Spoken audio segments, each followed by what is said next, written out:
Pues buenas tardes, buenos días, buenas noches, buenas madrugadas, donde quiera que estén ustedes hoy, donde quiera que se encuentren ustedes en este ancho y redondo mundo. Yo soy Mauricio José Schwartz, esto es El Rey va Desnudo en su versión de los jueves, que es en vivo durante 3 horas y que llamamos revista semanal, porque más o menos repasamos un poco lo que ha acontecido durante esta semana, con algunos otros temas que van saliendo constantemente y que ustedes también proponen, y yo hago mucho chat, lo sé.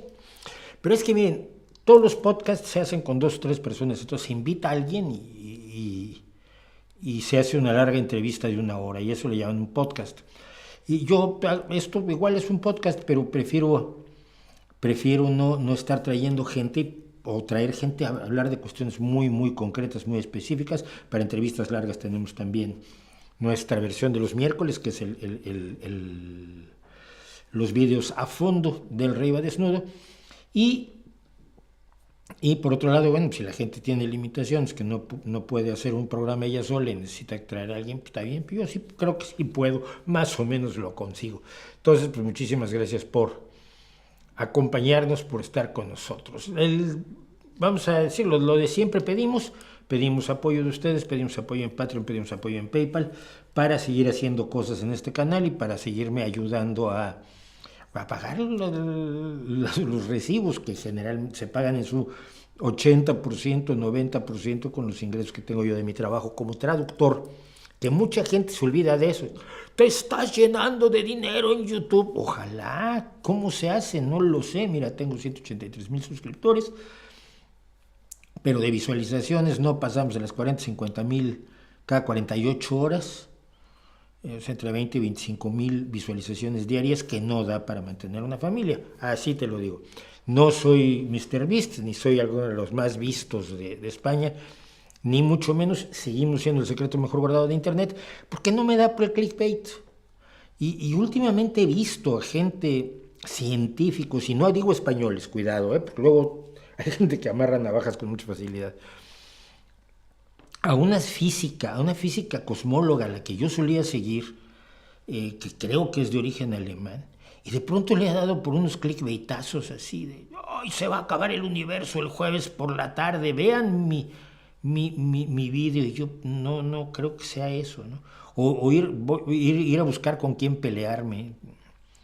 No es mi estilo. Entonces, pues seguiremos siendo el secreto mejor guardado de Internet, pero con el apoyo de ustedes podemos seguir haciendo cosas. Patreon es una aportación mensual que pueden ustedes hacer desde 1 euro, 3 euros, 5 euros, hasta creo que 600,000 euros es el límite mensual.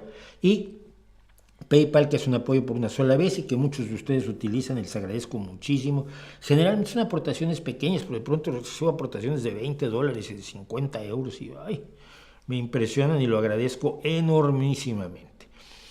Les recuerdo que a las 8:30 tenemos cosas que sabemos, a las 8:30 que hacemos una pequeña pausa, tenemos cosas que sabemos, y hoy es de una de las científicas que yo más respeto y más quiero. Es la fundadora del control de los medicamentos modernos, ese control que los imbéciles y los conspiranoicos dicen que no existe, y que se desarrolló a partir de la decisión de esta mujer de no permitir que la talidomida se comercializara en los Estados Unidos, salvando por supuesto a miles de personas de los efectos teratogénicos de la talidomida que se sufrieron sobre todo en Europa.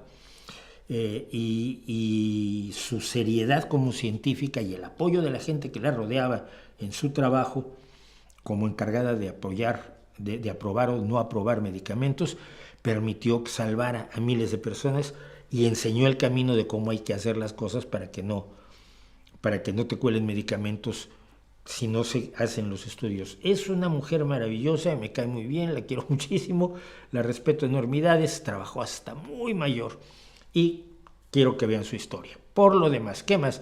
Hicimos un vídeo ayer y este sí es raro. A ver, a veces me gusta hacer estas pequeñas cuestiones poco actuadas. Soy un actor, no frustrado, pero soy un actor que no logró desarrollarse como actor porque hay otras cosas, lo mismo que pasó con la música, ¿no?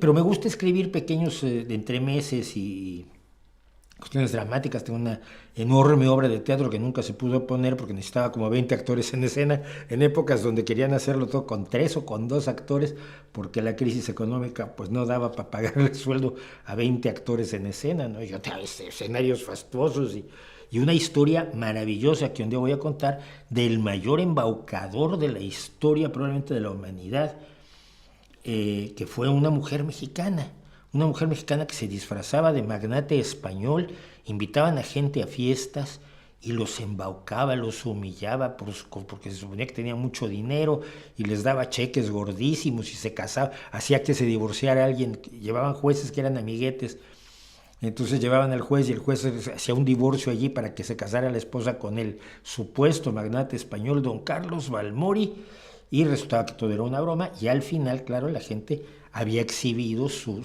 ambición, su envidia, su bajeza, su cobardía en muchos casos. Es una historia maravillosa, la ha convertido en una obra de teatro que se llamaba La Máscara de Aladino. La Máscara de Aladino, que nunca se llevó al teatro. Una vez, 2 veces hice una lectura de esa obra de teatro. Bueno, entonces me gusta hacer obras de teatro a veces. Me encanta la dramaturgia y hice esto que es un especial sobre una mañana en el departamento de quejas. Y lo curioso, siempre he dicho que una obra, cualquier obra artística, por modesta que sea como es esta, solo alcanza su realidad cuando es vista por el espectador, por el público, por el oyente, en el caso de la música, y la interpreta, ¿no? Y yo me quedé frío ahora leyendo los comentarios. No he tenido mucho éxito todo esto,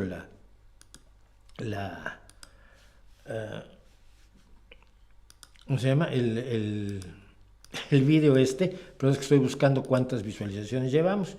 Lleva 7.500, la mitad de lo habitual, quizás por las características que tiene, pero de la gente que ha respondido, si ustedes van a los comentarios, la gente lo entendió de 2 o 3 maneras totalmente distintas. Uno de ellos era, claro, es que así es la maldita burocracia que no resuelve nada. Y yo, no, pues es que mi intención era mostrar que no es tan fácil resolver las cosas como la gente cree cuando sale a la calle con una pancarta, y que es un error lo que nos han enseñado las Greta Thunbergs y muchas personas en la historia, sobre todo en los últimos años, que creen que con visibilizar algo, con denunciarlo, con salir a la calle y exigirlo ya se va a resolver, y no cuentan con los contextos y los problemas políticos, técnicos, sociales, que tienen las soluciones que a ellos les parecen tan sencillas cuando están atrás de una pancartita insultando gente, ¿no? Y esa era la idea mía. Y mucha gente lo vio exactamente al revés y yo estaba alucinado. Dije, ¿cómo es posible? Porque además, bueno, el personaje que hago a la derecha es un poco atrabiliario, es un poco Greta Thunberg, y el personaje de la izquierda es un burócrata que está tratando de explicarle la realidad de las cosas y la complejidad del mundo en el que vive, que mucha gente que protesta no se da cuenta de la complejidad del mundo en el que vive. Y total, fracasé espectacularmente, fracasé estrepitosamente, por lo menos con algunas personas. Y me llama muchísimo la atención, ¿no? Que así haya sido, y me llama muchísimo la atención que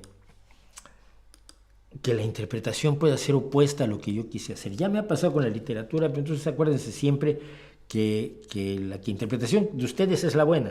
La interpretación que uno hace del arte es la que es buena, ¿no?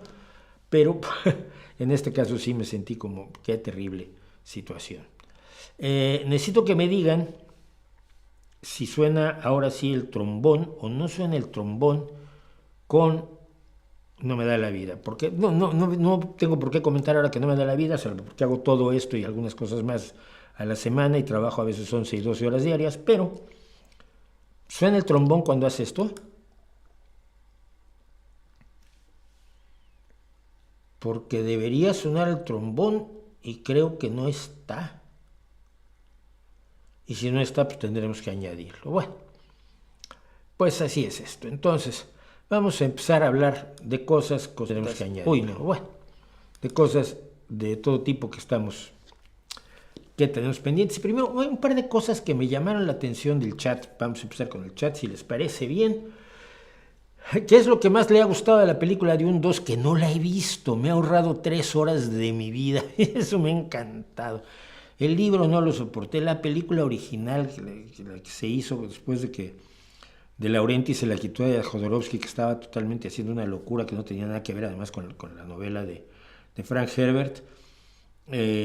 La película me pareció tan plasta como el libro, y no pienso ver ni de un 1 ni de un 2, entonces podemos evitarlo. Aquí hay una cosa, y creo que ya lo habías preguntado, Pedro, y si fuiste tú y lo vuelves a hacer, entonces empiezo a dudar de tus buenas intenciones, porque dice, ¿usted cree que realmente Biden gobierna pese a su estado de salud mental? ¿Cuál es su estado de salud mental? ¿Qué sabes tú de su estado de salud mental? Cuéntame. Pero a lo mejor tú tienes informes que no tienen los médicos que atienden a Joe Biden. O has visto algo que no han visto quienes lo entrevistan, o la gente que vio su discurso del Estado de la Nación que dio la semana pasada, hace 2 semanas, donde eso de pese a su estado de salud mental, pues mira, tú comes sopa pese a tu estado de salud mental, supongo que es bueno, y yo supongo por todo lo que he visto que el de Biden es bueno. Si estás suponiendo que es malo, estás equivocado, y no sé si es error o es malicia. Y dices, las agencias de inteligencia o corporaciones las que gobiernan. Necesitas un día tomarte el tiempo de estudiar cómo funciona el gobierno de los Estados Unidos. Porque tu teoría es la del estado profundo de Donald Trump, que es un invento, es una conspiración inventada para justificar el intento de golpe de Estado, tanto el anterior como el que viene. Las corporaciones no pueden gobernar. Las agencias de inteligencia no tienen capacidad ejecutiva. Y en Estados Unidos, a diferencia quizás de otros países, probablemente del tuyo, no sé de dónde eres, Pancuatl podría ser México, se respetan las fronteras de interferencia de los distintos poderes, del legislativo, del judicial, del ejecutivo y las distintas ramas del ejecutivo. Por ejemplo, te pongo un caso, el jefe del FBI nunca habla con el presidente. El jefe del FBI es totalmente independiente, y fue por eso precisamente que cuando Donald Trump trató de influir en James Comey, cuando James Comey era responsable del FBI, James Comey se sentía incomodísimo porque estaba tratando de darle órdenes a Donald Trump cuando él tiene sus funciones perfectamente definidas en la descripción del puesto que tiene, y ese puesto es independiente, y lo son muchísimas dependencias de los Estados Unidos sobre las cuales el presidente no tiene injerencia directa, es decir, puede nombrar al director, pero el director es independiente. Y en ese sentido las agencias de inteligencia tienen un pequeño problema, y aquí es donde la gente, su ignorancia arrolladora, atropella todo lo que encuentra a su paso. Una agencia de inteligencia como la CIA, primero que nada, no opera dentro de los Estados Unidos. Te lo voy a volver a decir.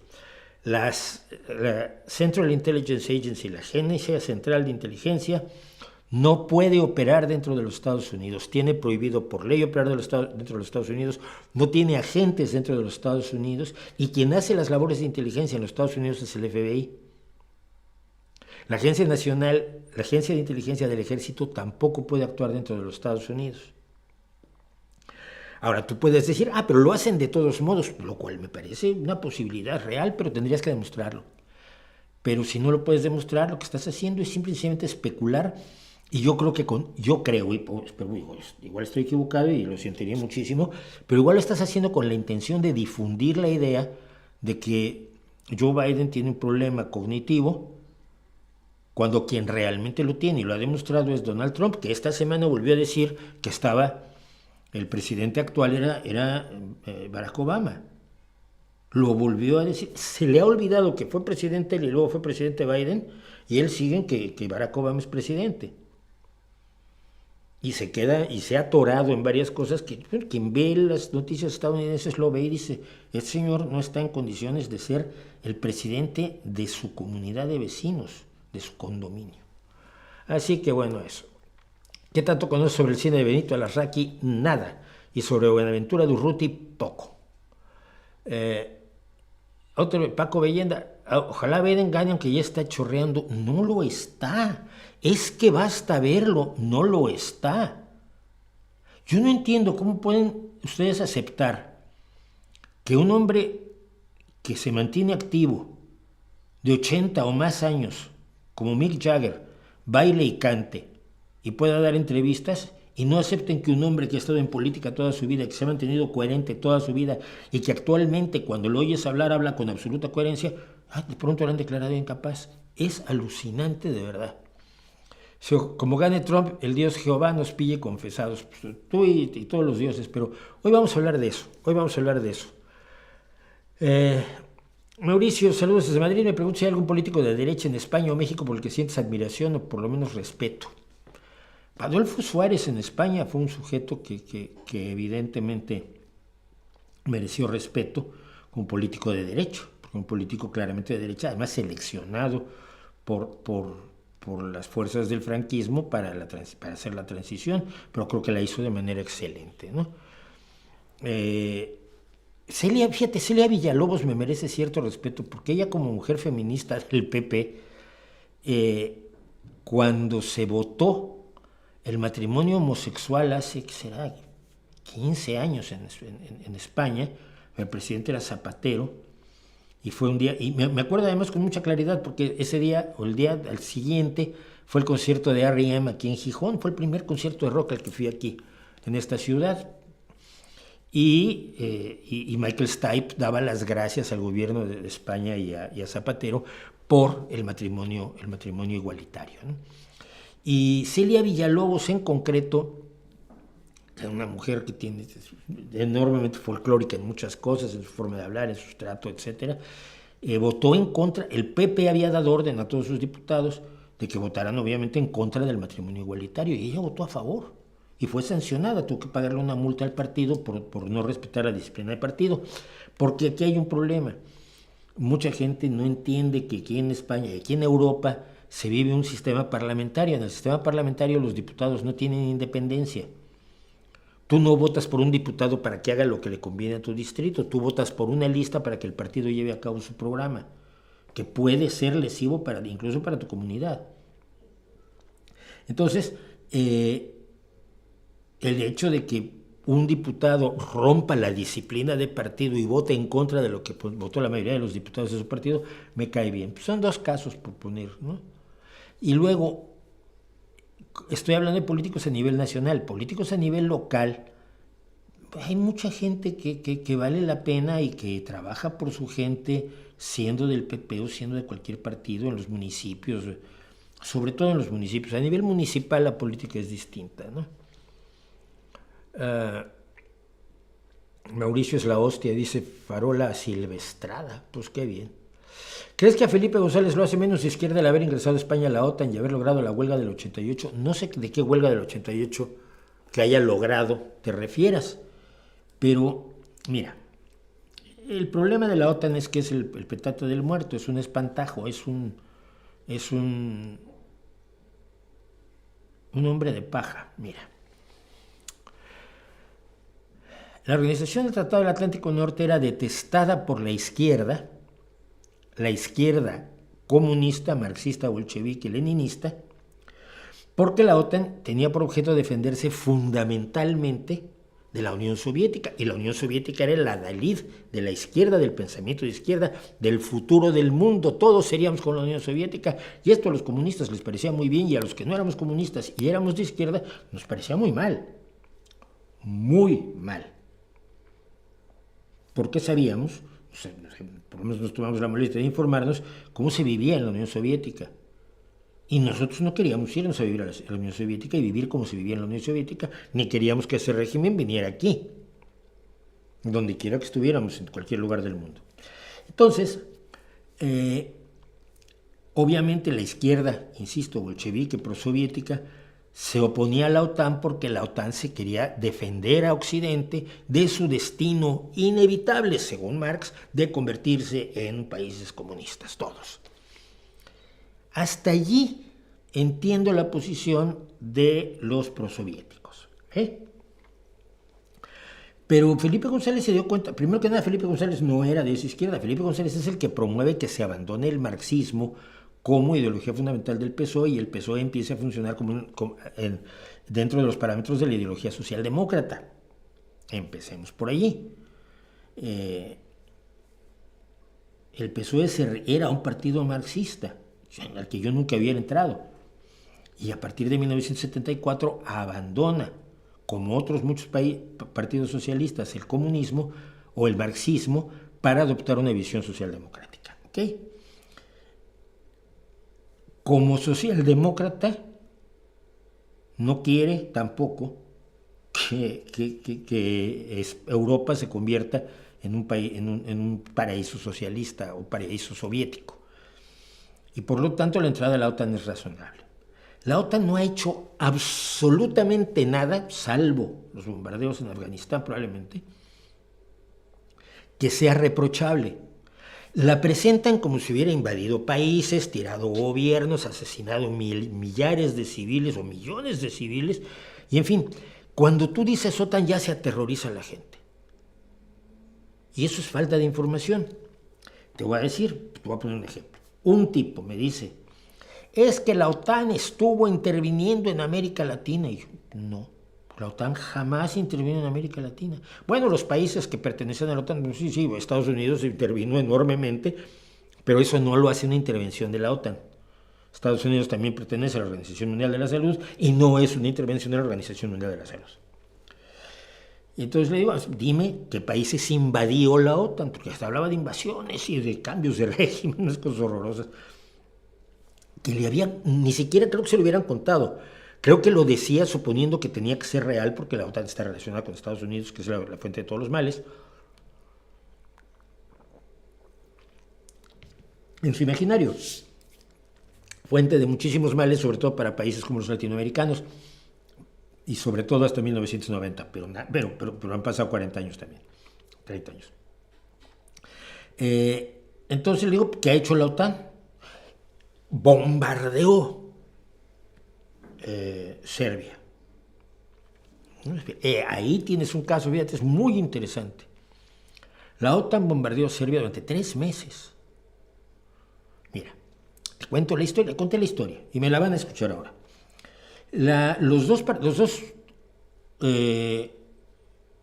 partes confrontadas en la guerra de Kosovo, que eran el Ejército de Liberación de Kosovo, el KLA, y el gobierno nazi serbio de Milosevic, que quería acabar con todos los musulmanes y con todos los albano-kosovares, y acabó con miles y miles de ellos, convocaron a la OTAN para que mediara para un proceso de paz. La convocaron. La OTAN medió en el proceso de paz y se dio un tratado de paz, un alto al fuego que no respetaron. Y Serbia automáticamente comete una masacre en contra de albano-kosovares. Entonces las fuerzas de la OTAN deciden que por las buenas no se va a y que Serbia no va a permitir que haya que entrara un grupo de paz, como en otras partes de las guerras yugoslavas entraron los cascos azules de la ONU, a veces con resultados desastrosos, pero con las mejores intenciones, que no iba a permitir que entrara una fuerza de paz para parar la guerra en Kosovo y la masacre de albano-kosovares. Y por lo tanto, la OTAN destruiría las capacidades militares serbias. En esos 3 meses se destruyeron las capacidades militares serbias y murieron unos pocos civiles, desgraciadamente, pero nunca fueron objetivo militar, fueron lo que se llama, desgraciadamente, daños colaterales, pero no era el intento de destruir civiles, que era lo que estaba haciendo Serbia. Creo que 235 civiles, algo así, en esos 3 meses de bombardeos. Esos 3 meses de bombardeos acaban con la capacidad militar de Serbia, y Serbia se ve obligada a firmar la paz. Y el tratado que firma la paz termina con la guerra de Kosovo, le da garantías a los albano-kosovares de que ya no serán asesinados por los nazis y obliga a Serbia a retirarse. Oye, a mí me parece buenísimo. Ya, pero lo hizo la OTAN. Pues sí, pero a mí me parece buenísimo porque yo me acuerdo de las masacres en Kosovo, yo viví las guerras yugoslavas, ya lo he contado por internet, incluso cuando teníamos la línea directa con Sarajevo. Entonces, qué malos son la OTAN y qué bueno es Milosevic, no puedes decirlo. Entonces, basta de, ay, la OTAN. ¿Qué han hecho? ¿Qué ha hecho de malo? Porque, ay, bombardeó Serbia. Ya sí, pero Putin ha invadido en estos 20 años, desde que Estados Unidos no ha invadido más que Irak, y fue un desastre y nunca debió hacerlo. Y salimos a la calle para protestar antes de que comenzara la guerra. Yo aquí, en este lugar, estuve en la calle. Pero fuera de eso, mientras tanto, Putin ha invadido, está con presencia en Siria, está con presencia en la República Centroafricana, invadió Georgia, invadió Moldavia, Chechenia y Ucrania. Y ha matado a decenas de miles de civiles. Pues ¿a quién le tienes miedo? ¿A los que fueron malos en el pasado, pero pues hace un tiempo que no hacen nada? ¿O a los que están destruyendo hoy vidas y casas de personas inocentes? Yo digo por ahí a un tipo al que le tiene mucho respeto en México, un tal Diego Algo, que dice, es que Estados Unidos promovió 77 golpes de Estado. Sí, pero ¿desde hace cuánto no promueve uno? Mientras que Rusia mantiene una serie de dictadores a su alrededor, en Azerbaiyán, en Abjasia, en Bielorrusia, en Chechenia, por Dios, el terrible líder checheno, que es un nazi de mucho cuidado. Entonces hay que tener bastante cuidado. No es menos de izquierda el pensar en parar a un criminal. No lo creo. Bueno, ya que estamos en eso, ¿por qué no hablamos de Vladimir Vladimirovich Putin, que acaba de ser reelecto? Qué bonito, ¿verdad? Sí, se fue reelecto democráticamente. Simplemente que su principal opositor lo mató unas par de semanas antes de las elecciones, o 3. A todos los demás pues, los tiene desactivados, salvo los que tiene amenazados de muerte. Como él tiene todos los medios de comunicación, pero la única campaña que se vio por los medios de comunicación, radio, televisión, periódicos, pues, fue la de Putin. Los 3 que hicieron campaña contra él pues son 3 títeres a los que se les permite que hagan el paripé para que parezca que hay democracia, pero sin ninguna esperanza de obtener ningún triunfo. Y con eso se levanta con el 87% del voto el señor Vladimir Vladimirovich Putin. Todo el mundo decente lamentó las elecciones, las señaló como una manipulación vulgar y vergonzosa y se negó a reconocer el resultado de la elección, porque eso tiene de elección las elecciones en Cuba o las elecciones en Corea del Norte, ¿no? Eso no son elecciones. Vimos a los policías sacando a la gente que votaba en contra de Putin de las cabinas y golpeando los vídeos ahí por montones. Bueno, fue felicitado, sin embargo, Vladimir Vladimirovich Putin por Venezuela, Nicaragua, por los primeros mandatarios o los jefes de gobierno, jefes de Estado de Venezuela, Nicaragua, Corea del Norte, China, Azerbaiyán, Bielorrusia, Uzbekistán, Tayikistán, Honduras y creo que Cuba ya lo dije. No, Cuba. Ahí los tenemos arriba a la izquierda, Maduro. Luego los otros 3 que siguen a la derecha en sentido de las manecillas del reloj son Uzbekistán, Tayikistán y Uzbekistán, Tayikistán y Azerbaiyán, no me acuerdo cuál es cuál. Que está abajo a la derecha es Arce, el de Bolivia, obviamente el que está abajo del Papa es Kim Jong-un, a su izquierda está la bestia Daniel Ortega, arriba de él la bestia Díaz-Canel y en el centro de todo, hágame usted el favor. La semana pasada yo hablaba muy molesto de que el Papa había pedido la rendición de Ucrania. Luego salió el secretario de Estado del Vaticano. Bueno, no quiso decir eso, no quiso decir lo que dijo. No, está muy mal que hayan invadido Ucrania. Ya, pero no le dices que se vaya, no tienes calcetines para decirle a Putin desde el Vaticano, con toda la fuerza que tiene el papado, por desgracia, decirle, debe usted abandonar los territorios ocupados, los territorios que se han anexionado ilegal, ilegítimamente y por la fuerza. Lo que hace el mamarracho de blanco es felicitar a Vladimir Putin por su triunfo electoral. Con lo cual revela no solo desprecio a las víctimas civiles, no solo desprecio a los países que, sintiendo la amenaza de Putin, están buscando la forma de defenderse de todos los civiles ucranianos y de todos los que están peleando, todos los que no eran soldados y se han vuelto soldados en Ucrania debido a la invasión de Putin hace 2 años y 1 mes. Pero está faltando el respeto también a los rusos que están siendo sometidos, ahogados, callados, controlados, aterrorizados por el régimen de Vladimir Putin. Contra todos ellos ha actuado este personaje que es el Papa Francisco. Se enojaban conmigo, pero ¿por qué dices eso, Francisco? Él no es amigo de Putin. No. y Pablo Iglesias tampoco. Pero pasó una cosa y pedí permiso, pero no lo he recibido, creo. No lo he recibido. Lo pedí hace 15 horas para contar lo que un reportaje de este personaje, de este periodista mexicano que se llama Arturo Ángel, que es ganador del Premio Nacional de Periodismo y del Premio Reuters México y coautor del libro El caso de Viuda Negra y autor del libro Duarte, el priista perfecto. Y este periodista que trabaja ¿cómo se llama? En el programa Así las Cosas, en la W Radio donde yo tuve durante año y pico nuestro programa de divulgación científica muy interesante con Mario Méndez Acosta y Mónica Lavín, y donde yo fui el tipo más feliz del mundo, pero estaba yo en la principal radiodifusora de América Latina, atrás de sus micrófonos. Recuerdo el día que dije yo, estamos aquí para toda América Latina desde México, la XCW. Y bueno, hicieron el siguiente reportaje, y el siguiente reportaje, no me han dado permiso de reproducirlo, pero se los voy a contar, aunque sea, pues, más o menos. Entonces, ¿qué es lo que denuncia Arturo Ángel? Que es el único autor de esto y a quien le doy todo el crédito posible del mundo. Ojo, cuidado. Es la investigación de él, es su trabajo periodístico y lo respeto muchísimo. Nos cuenta lo siguiente.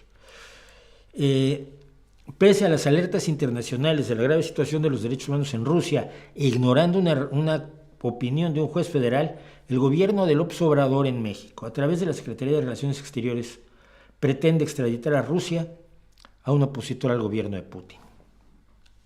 Es una historia aterradora. El personaje en cuestión es Kirill Olegovich Safran, empresario ruso y crítico del gobierno de Putin y opositor a la guerra de Ucrania, por si era poco. Está preso en el reclusorio preventivo sur de la Ciudad de México luego de que tras 5 años de radicar en México, agentes federales lo detuvieron a petición del gobierno ruso. Aquí lo acusa el gobierno ruso de haberse organizado con unos amigos para sembrar unas plantas de cannabis para luego vender marihuana. No llegaron a hacerlo. Se había organizado para hacerlo y pues ese era el delito por el que lo han perseguido al otro lado del mundo las fuerzas de seguridad de Vladimir Putin. El tema en realidad, dice Arturo Ángel, es mucho más siniestro.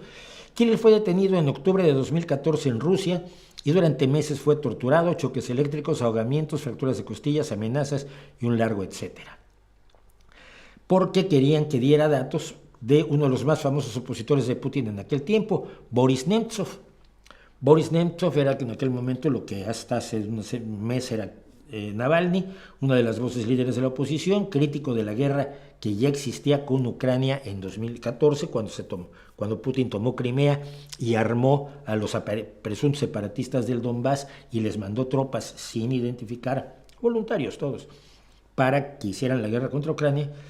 Y Nemtsov fue crítico de Putin hasta un día que, por supuesto, lo acribillaron a tiros en febrero de 2005 en las calles del centro de Moscú. No hay duda, y hay indicios suficientes para saber que fue el gobierno ruso, el gobierno de Putin, que asesina con toda tranquilidad. Ellos no tienen problema en asesinar. Putin no tiene ningún problema y lo ha demostrado con el intento de asesinato de Skripal en Salisbury y con el asesinato de Navalny, con el asesinato de muchas personas. Y como dice Putin ahora que le preguntaron, dice, bueno, murió en prisión, que en Estados Unidos no muere gente en prisión. Y acuérdense que cuando criticas algo de Rusia siempre te van a sacar a Estados Unidos como si tuviera algo que ver. Estados Unidos puede ser el peor país del mundo, pero cuando tú criticas algo de Rusia, lo que hay que hacer es hablar de Rusia y nunca dejes que te salgan con el juatabautismo. ¿Qué hay de el que hay deísmo? ¿Y qué hay de Estados Unidos? Oye, pero es que ustedes están persiguiendo a los musulmanes. Ya, pero ¿y qué? Por Estados Unidos persigue a los negros. Ya, sí, pero Estados Unidos no estamos hablando de eso. Estamos hablando de ti. Bueno, total, asesinaron a Nemtsov y a Kirill lo trataron de meter a un psiquiátrico y él decidió mejor irse a México. Y en México vivió de forma relativamente tranquila, fundó una empresa de tecnología y formó una familia. Tiene 2 hijos mexicanos y él buscaba el estatus de refugiado político, pero hace un tiempo los tentáculos de Putin llegan a México, reviven el caso del cannabis, piden su detención, México atiende, agentes de la Fiscalía General de la República lo detuvieron, la Secretaría inició el proceso, y aquí hay algo curioso, entre México y Rusia no hay un tratado de extradición, según nos cuenta, insisto, Arturo Ángel, por ello el procedimiento se rige bajo las reglas de la Ley de Extradición Internacional. Se hizo un proceso judicial del que un juez emitió una opinión jurídica, que no es obligatoria, pero que la tienes en cuenta porque se refleja la realidad jurídica del país.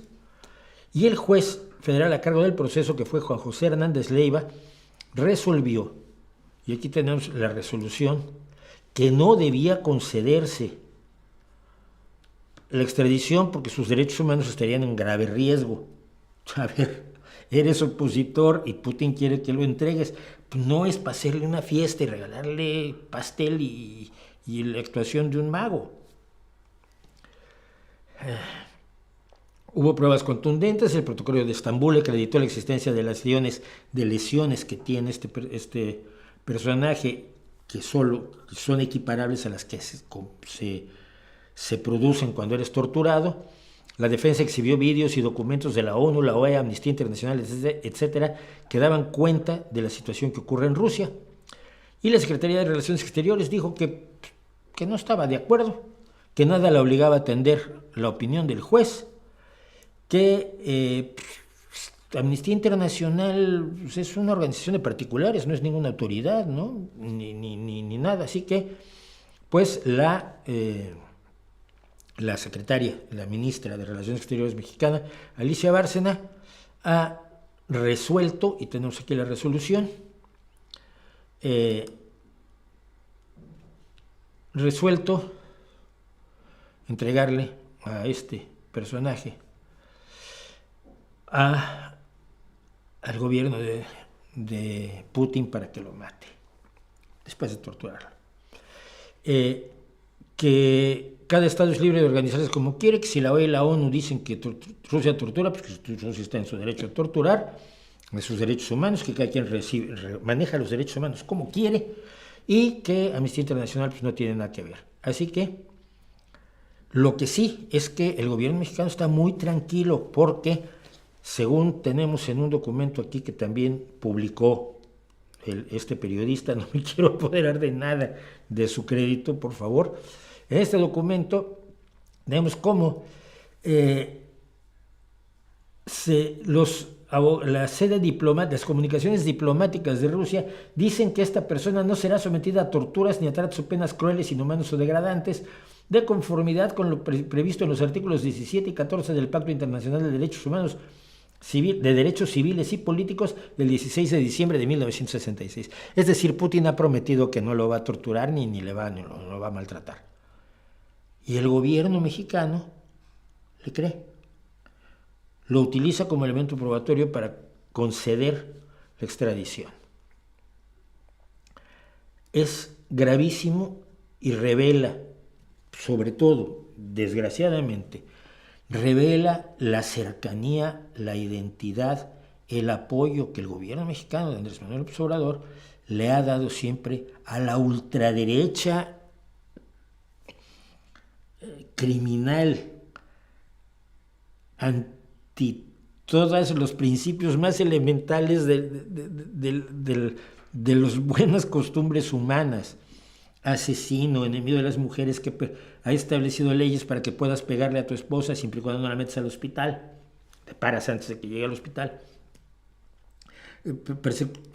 Perseguidor de los homosexuales, perseguidor de las minorías étnicas, iniciador de 5 guerras, asesinos de montones de personas, de gente que cae misteriosamente. Las ventanas son uno de los peores motivos de muerte que hay en Rusia, ¿no? Toda la gente que está en contra de Putin acaba así tirándose por una ventana o siendo arrojada de una ventana. Y el Kirill, que en México dice que teme morir envenenado todavía en la cárcel en México, y le dijo Arturo Ángel en entrevista con Así las Cosas: ahora no solo tengo que luchar contra un país, sino contra de 2, Rusia y México. No entiendo cómo Relaciones Exteriores puede decir que en Rusia sí se respetan los derechos humanos.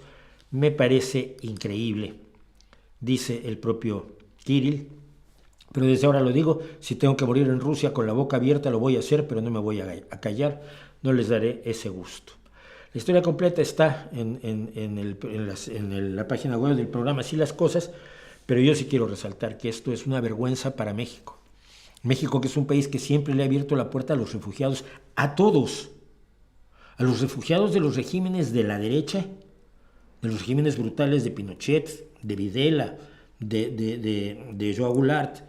No fue Goulart, estoy equivocándome, de tirano en Brasil, de todos los tiranuelos que Estados Unidos ayudó a instalar en América Latina y que México recibió, pero recibió a los refugiados civiles, de la Guerra Civil Española, pero también recibió a los libaneses cuando huían del Imperio Otomano, a los judíos que huían del Imperio Otomano y a los cubanos que huían del gobierno de Castro y que en México encontraban también un lugar donde respirar a gusto. Y ahora, ante unos regímenes de derecha más repugnantes, México niega su tradición de asilo político. Toma, para que lo digan y lo saluden y lo apoyen mis queridos amigos que están en la Cuarta Transformación. Es que en serio, es que yo no puedo con esto. Bueno, ¿qué dicen? ¿Qué le dirías a Pablo Iglesias si lo tuvieras algún día cara a cara? ¿Qué se siente traicionar siempre a tus votantes? Es decir, haberlos engañado. Más allá de discusiones de carácter ideológico, tal vez también le preguntaría eso o dónde quedó el dinero de la fundación del Centro de Estudios Políticos y Sociales, de la CEPS. Es una fundación que tenía la gente de Podemos. Las fundaciones, sus bienes no son propiedad de la fundación. Cuando la fundación se extingue, sus bienes tienen que ser entregados a Hacienda.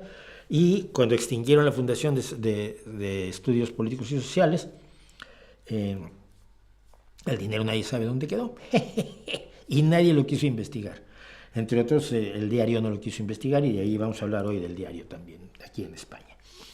Pero me preguntaría yo por la fundación del Centro de Estudios Políticos y Sociales, el CEPS, de las cuales él era un alto funcionario y fundador, pero sobre todo le preguntaría qué se siente pedirle a la gente que vote por ti para que sea su representante en la Unión Europea y defienda sus intereses en la Unión Europea, para que voten por ti para que seas eurodiputado y luego dejar la diputación. Traicionar. Pues ya me hicieron diputado, sí, pues ahora ya no quiero, ya me voy. Luego fuiste diputado y llegaste a ser vicepresidente de gobierno. Entonces huiste porque ibas a representar a los madrileños en la Asamblea de Madrid y te lanzaste por lanzarte como candidato a la Asamblea de Madrid, pues dejaste la vicepresidencia primera de gobierno. Y dejaste tirados a todos los que votaron por ti para que fueras su diputado. Porque ahí sí tú eras cabeza de lista, ¿no? Por ti sí votaron, no por el resto de la lista, que la gente vota por la lista. Pero el cabeza de lista, pues es la cabeza visible en los regímenes parlamentarios. Y luego, pues ya que te eligieron para ser diputado en la Asamblea de Madrid, también a eso renunciaste y te fuiste. Y ahora tienes un restaurante y un tiktokote. Me preguntaría yo si no le da vergüenza, porque es que yo siento que te vote un grupo de ciudadanos para que los representes es una responsabilidad de las más elevadas que puede tener cualquier ser humano y debe luchar por cumplirla de la manera más eficaz, eficiente y sólida posible, cosa que no hace él. ¿No te parece que AMLO y Milei son idénticos o que sus seguidores se enfurezcan por esta comparación? Idénticos no. Parecidos sí, porque son populistas narcisistas. Ambos se alinean en el populismo narcisismo, pero López Obrador en una vertiente del populismo narcisismo más cercana a la malversación de fondos públicos para la creación de clientelismo, y Milei en el narcisismo populismo del líder ultralibertarado. Son diferentes. ¿Cómo ves los avances del crecimiento de la extrema derecha en Latinoamérica? Vamos a hablar de hoy. ¿Qué opinas de Joy Division y Ian Curtis? Me gusta, pero tampoco soy demasiado fan como para opinar sobre sus letras, opinión sobre cómo se corrigieron las cifras de desaparecidos en México. Esto no lo sabe la gente. Los que nos ven en otros países que no son México, les cuento. México tenía más de 130,000 desaparecidos registrados. Entonces, una nueva funcionaria que fue nombrada por el presidente volvió a hacer las cuentas y dijo que nada, eran muchos menos. Y que además la mayoría de ellos se habían ido de sus casas porque querían. Que hay madres buscando a sus hijos y han encontrado multitud de fosas comunes donde han sido enterrados miles y miles de mexicanos asesinados por la delincuencia o por veto a saber quién de las fuerzas del gobierno. Pues no, lo que pasa es que esa gente se quiso ir de su casa. Es una vergüenza más de un gobierno de vergüenza tras vergüenza, de un gobierno donde nada ha funcionado, lo decíamos la semana pasada, donde las cosas que puedan estar bien son minúsculas comparadas con las atrocidades que se han cometido en todos los rubros, y todo es falso y todo es simulación. El aeropuerto es simulación, el Tren Maya es simulación, la megafarmacia es simulación, la refinería de Dos Bocas es simulación, el Banco del Bienestar era una simulación, el INSABI era una simulación, las tarjetas del bienestar con las que se están enriqueciendo muchos dentro del gobierno son otra simulación. Es decir, es un gobierno absolutamente con la consistencia de la escenografía de cartón de una obra de teatro. Es una vergüenza cada vez peor.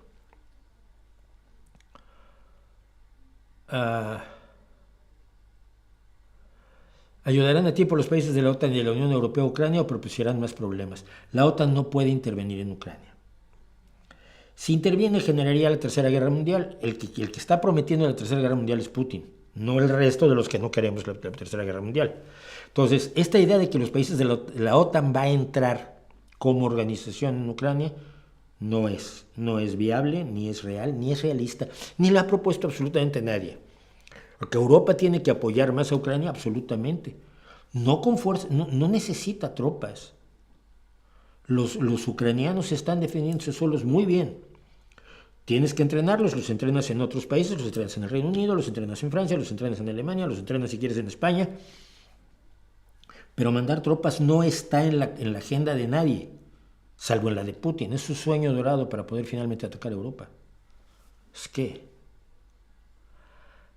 la manera de evitar la Tercera Guerra Mundial es que Rusia pierda Ucrania. Sí, los habitantes de los países bálticos conocen bien a su vecino, pero es que allí esto es una cuestión de supervivencia. Yo voy a estar del lado incluso de los políticos de derecha que tienen miedo de Rusia. Pero es que aquí no es una cuestión de ideologías.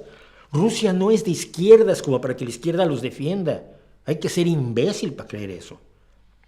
Rusia es una amenaza para todos nosotros, para todos los que vivimos en Europa, y no crean que no para el resto del mundo. La visión originaria de los zares es que Rusia es la cabeza del mundo, la cabeza pensante y la cabeza religiosa, la cabeza espiritual. Así que yo creo que aquí es una cuestión de supervivencia y punto.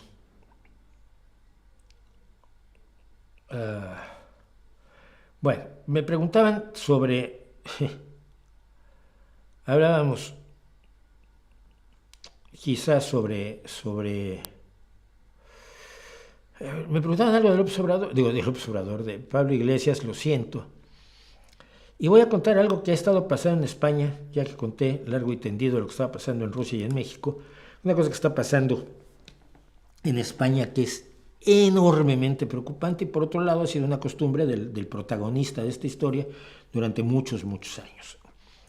Y bueno, la historia es más o menos la siguiente, pero antes de contar la historia necesito poner un poco de contexto.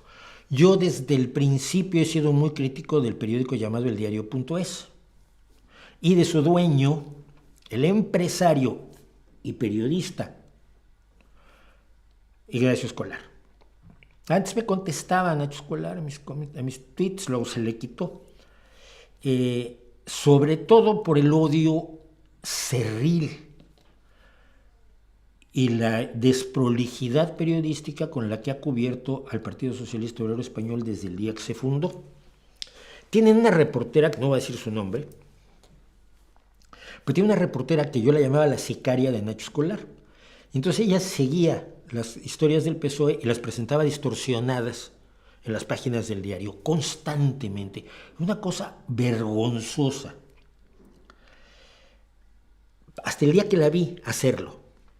Fíjense usted, estábamos en una campaña, una de las campañas de Pedro Sánchez, y vino a apoyarlo José Luis Rodríguez Zapatero, el expresidente, en un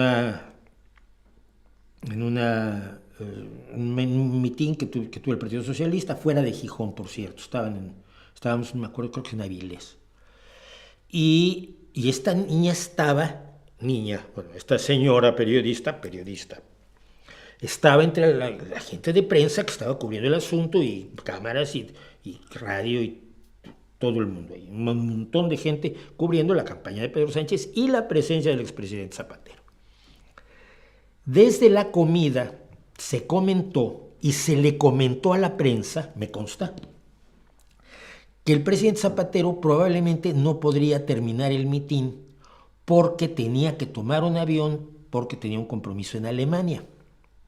Entonces se notificó a la prensa que Zapatero iba a dar su discurso, se sentaría, hablaría el candidato Pedro Sánchez, y cuando se tuviera que ir, cuando llegara el momento, se levantaría Zapatero, se despediría de Sánchez y se iría a tomar su avión a Alemania. La prensa estaba enterada. Ocurrió tal cual. En un momento dado, Zapatero se fue, Sánchez siguió con su mitin, aplaudimos un montón. Y lo que veo al día siguiente en el diario es: José Luis Rodríguez Zapatero desaira, no me acuerdo con estas palabras exactas, pero era más o menos, desaira a Pedro Sánchez dejándolo hablando solo en su mitin. Una cosa horrorosa. Pero si tú sabías lo que iba a pasar, tía, ¿cómo puedes ser tan desvergonzada? ¿Y cómo puede ser tu jefe, Nacho Escolar, tan cínico como para publicar eso así? Parece el Pravda o el Granma, o el periódico de Kim Jong-un, o el Nacional, cuando era el periódico oficial del gobierno mexicano. Bueno, entonces yo he sido muy crítico del diario.es y quiero seguirlo siendo. El diario.es ha publicado las pruebas de que el novio de la presidenta de la Comunidad de Madrid, Isabel Díaz Ayuso, Isabel Ayuso, como la conocemos todos, o Ayuso. El novio de Ayuso se llenó de dinero vendiendo mascarillas durante la pandemia y estaba tratando de vender vacunas a precios altísimos a un país africano, y encima defraudó por varios cientos de miles de euros a Hacienda y se metió millones de euros en el bolsillo en el proceso. Y lo peor es que mientras Ayuso decía que la estaban atacando personalmente a ella, el novio decía: sí hubo un delito allí, pero vamos a resolverlo sin que me metan a la cárcel. Y el jefe de gabinete de Isabel Díaz Ayuso hace lo siguiente: a una periodista con la que yo tengo también gravísimas diferencias, Esther Palomera, le dice: os vamos a triturar, vais a tener que cerrar, que os den, idiotas. Y Esther Palomera le pregunta: ¿es una amenaza? ¿Es un anuncio? Porque me ha sonado a eso. Yo te salvé muchas veces, ya no puedo. Perdona, ¿de qué me has salvado tú a mí? Esther Palomera tiene su dignidad, yo vivo en desacuerdo con ella, porque es otra que vive, respira y no quiere otra cosa que la destrucción del Partido Socialista, no porque quiera al PP, sino porque odia al Partido Socialista. Bueno, está muy bien, pero cuando tu labor acaba siendo beneficiosa para el PP, tú me caes mal. ¿Sí? O sea, si vas a poder poner un partido mejor que el PSOE, yo estoy contigo. Yo no le he vendido mi alma a nadie. Pero si tu accionar en contra del partido de izquierda posibilista, viable en España, tiene como consecuencia darle armas y gobierno al Partido Popular, que está en un proceso de ultraderechización cada vez más alarmante, pues hombre, no vas a ser mi amigo. Bueno. Dicho esto, yo hice un largo hilo en Twitter contando esta historia, contando cómo me opongo a la forma de hacer periodismo del diario.es, cómo oculta, por ejemplo, todas las atrocidades que están ocurriendo en México, simplemente pasa de ellas, o publica algo que sacó F en 2022, que fue la última vez que creo que lo mencionó, pero quiero poderlo seguir criticando. Quiero que exista ese periódico, quiero que mejore, no quiero que lo cierren. No quiero que cierren ni siquiera el estropajo más vasto y baboso de la ultraderecha española, que es OK Diario. Pero ¿quién es el personaje cuya carita aparece aquí? Que es Miguel Ángel Rodríguez. Bueno, fue secretario de Estado de Comunicaciones y portavoz del gobierno de Aznar. Fue antes de eso colaborador de Aznar en Castilla y León, cuando fue presidente de Castilla y León Aznar, donde fue portavoz de la Junta de Castilla y León.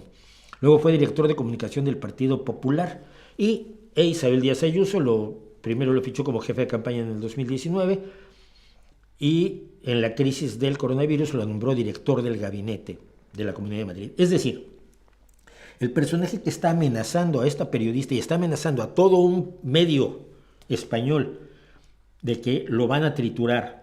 ¿Con qué? ¿Con sus manitas porque Miguel Ángel es fuerte y grandote? No, con la fuerza del Estado, con la fuerza del gobierno de la Comunidad de Madrid, que los va a triturar y los va a obligar a cerrar, ejerciendo indebidamente, por supuesto, el poder que le da tener el gobierno de la Comunidad de Madrid.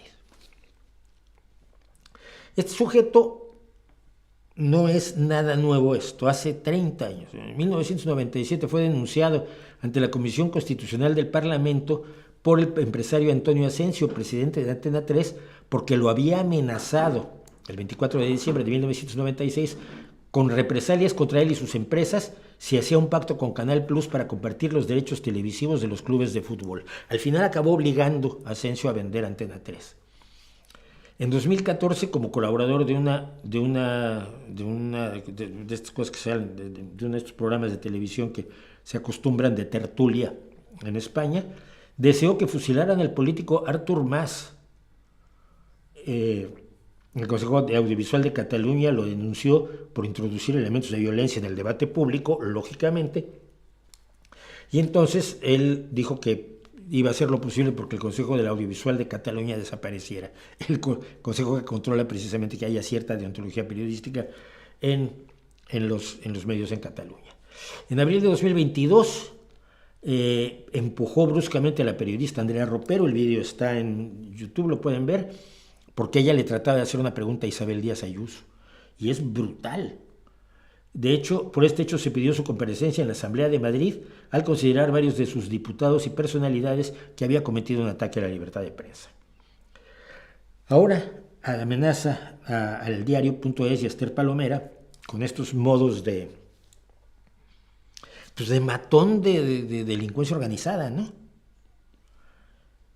Y una semana después de esto, dijo que los periodistas encapuchados del País y El Diario habían tratado de allanar la casa de Isabel Díaz Ayuso. Casa que compró su novio por 2 millones de euros, entre otras cosas sacadas de sus chanchullos. También andan con un Maserati, pues son gente del pueblo, ¿no? Es gente del pueblo que vive en la zona más exclusiva de Madrid, en el barrio de Chamberí, y anda por las calles con un Maserati. Y unos encapuchados trataron de allanar la casa y por telepatía este atrabiliario personaje, este matón de barrio bajo, sabe que son periodistas del País y del Diario. Porque tú sabes, los periodistas, generalmente la función del periodista es ponerse una capucha e ir a allanar la casa de un gobernante con el riesgo, con lo que esto representaría, si fuera cierto, para su medio y para su carrera como periodistas. ¿Y cómo lo sabría? ¿Cómo sabría que estos encapuchados inexistentes eran periodistas del País y no eran militantes del Partido Popular asqueados con el comportamiento tanto de Isabel Díaz Ayuso como de su jefe de gabinete? Pues esto es lo que estamos viviendo en España hoy en día, amiguitos. También tenemos nuestros pequeños tiranos, a veces no tan pequeños, que están tratando de destruir a quienes cuentan la verdad por una vez en la vida, como es en este caso el del diario. El diario ha hecho muchas investigaciones magníficas, no lo niego, no es la única vez, estoy exagerando. Ha hecho grandes investigaciones, ha hecho un buen trabajo periodístico, pero en cuanto se refiere al PSOE o en cuanto se refiere a la izquierda extraña esta izquierda autoritaria, destructiva, enfermiza de Daniel Ortega y de Díaz-Canel y de Maduro y demás, o en el peor aún, en el de México, donde ni el presidente es de izquierda, muchos de sus canchanchanes sí lo son, o lo dicen ser, se asume como cómplice en vez de asumirse como periodista. Yo creo que hay que asumirse como periodista en todos los casos. Así que esto es lo que tenemos para que ustedes lo disfruten. Yo creo que hay que asumirse como periodista. Y yo no sé por qué pongo esa pantalla una y otra vez, la pantalla de cosas que sabemos que ya deberíamos borrar, pero bueno. Entonces, ¿qué me dicen? Yo creo que Rusia va a ganar la guerra porque tiene mejor armamento. No. Si utiliza armamento nuclear, si Rusia utiliza armamento nuclear, será arrasada. Ese es el trato. El trato no hay de otra. No puedes permitir que alguien utilice armamento nuclear sin responderle. Es la forma en que se ha logrado evitar la Tercera Guerra Mundial, sabiendas perfectamente que te responderán. ¿Sabes cómo pueden no responderle si gana Donald Trump, por cierto?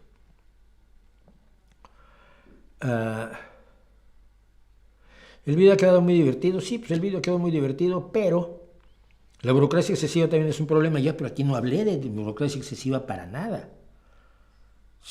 Al contrario, hablé de la burocracia que se necesita para cubrir, por ejemplo, a los protestosos, cuando podrías ahorrarte ese tiempo y poner a esa gente a trabajar en la resolución de cosas, ¿no?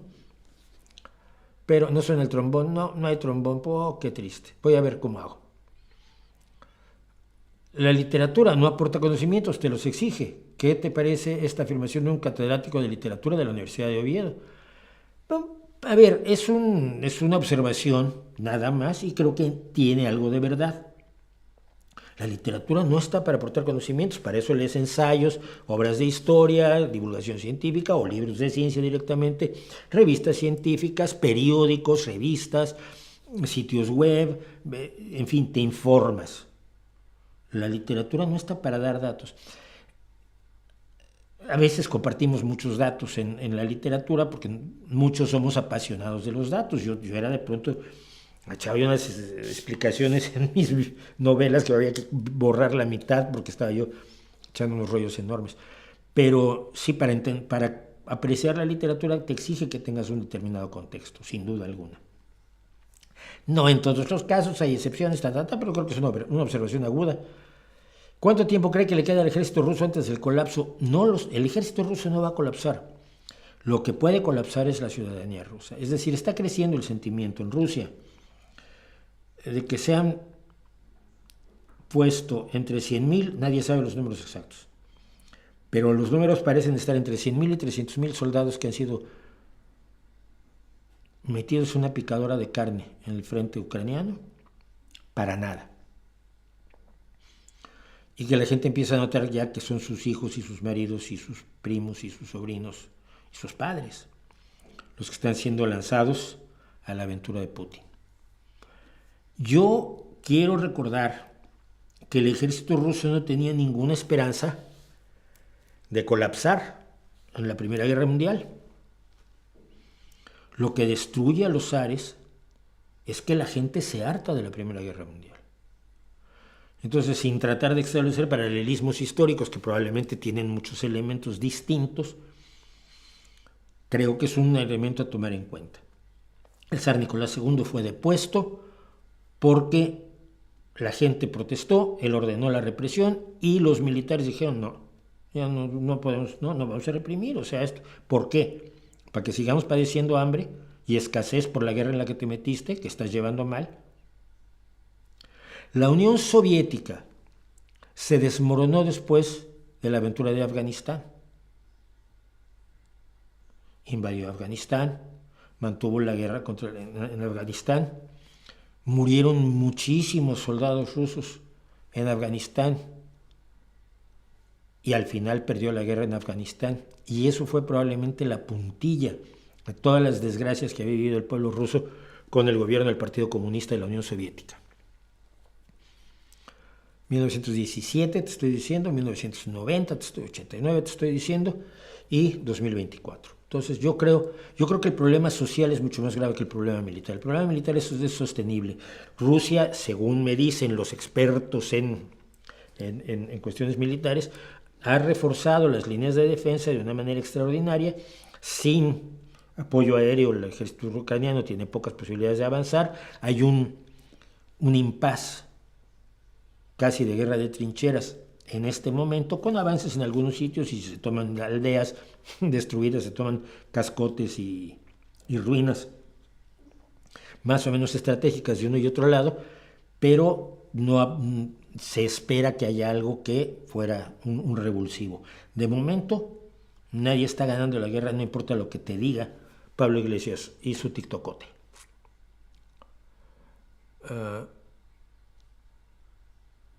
La farsa tiene dos posibilidades: que entiendan los símbolos y realidad sustituida y se rían, o lo tomen literal y se ofendan. Es cierto, Feri, es maestro de dramaturgia, mira.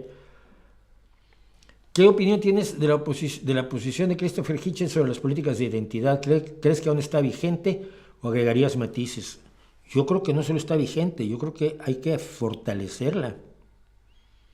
Hay que intensificar la lucha en contra de la política de identidades. La política de identidades niega uno de los preceptos fundamentales de lo que llamamos la izquierda real, la izquierda, no las expresiones que tiene la izquierda, sino aquello en lo que supuestamente, al menos en el papel, estamos de acuerdo todos los izquierdistas, anarcos y comunistas, bolcheviques, socialdemócratas, hasta los socialliberales, todos, socialistas cristianos, todos más o menos estamos de acuerdo en unas cosas esenciales. Una de las cuales es: todos los seres humanos somos iguales, en derechos, en dignidad. La política de identidades ataca eso. Los siguientes dos son: la justicia es un derecho fundamental del ser humano, social e individualmente, colectiva e individualmente. Y la tercera es: la solidaridad es la fuente del mantenimiento de una sociedad sana. Y en esos tres puntos, igualdad, justicia y solidaridad, es donde se supone que estaríamos reunidos todos los de la izquierda. Luego nos peleamos porque yo estoy en contra de las revoluciones y los revolucionarios están en contra mía. La política de identidades niega la igualdad de los seres humanos para fomentar la división por todo lo superficial. ¿Qué es lo superficial? El color de la piel, la adscripción étnica o cultural, la estatura, el peso corporal o la gordura o delgadez, la sexualidad, la práctica de la sexualidad, los gustos sexuales y la identidad de género. Todo es elemento de la política de identidades. Yo soy neurodivergente y no eres tú, y por lo tanto ya no somos iguales. Ah, no, yo soy trans y tú no, por lo tanto no somos iguales. Y además, si no me quieres, eres transfóbico. No, pero es que yo soy indígena. Pero yo soy indígena maya. Ah, no, yo soy indígena náhuatl. Ah, no, eres distinto. Tú eres maya y yo soy náhuatl, de raíces náhuatl. Y aquel, ese es zapoteca, ese es de los otros, ¿eh? Sí, pero es de los zapotecas más mestizos, ¿no? Es más clarito. No es genuino. No, pues yo me trajeron de la África Occidental, del África Oriental, por aquí de la esclavitud, de mis tantarabuelos. No, entonces tú tampoco eres como nosotros. Es tan enfermizo, es tan inhumano, es tan estúpido. La única fuerza que tienen los débiles es la unión.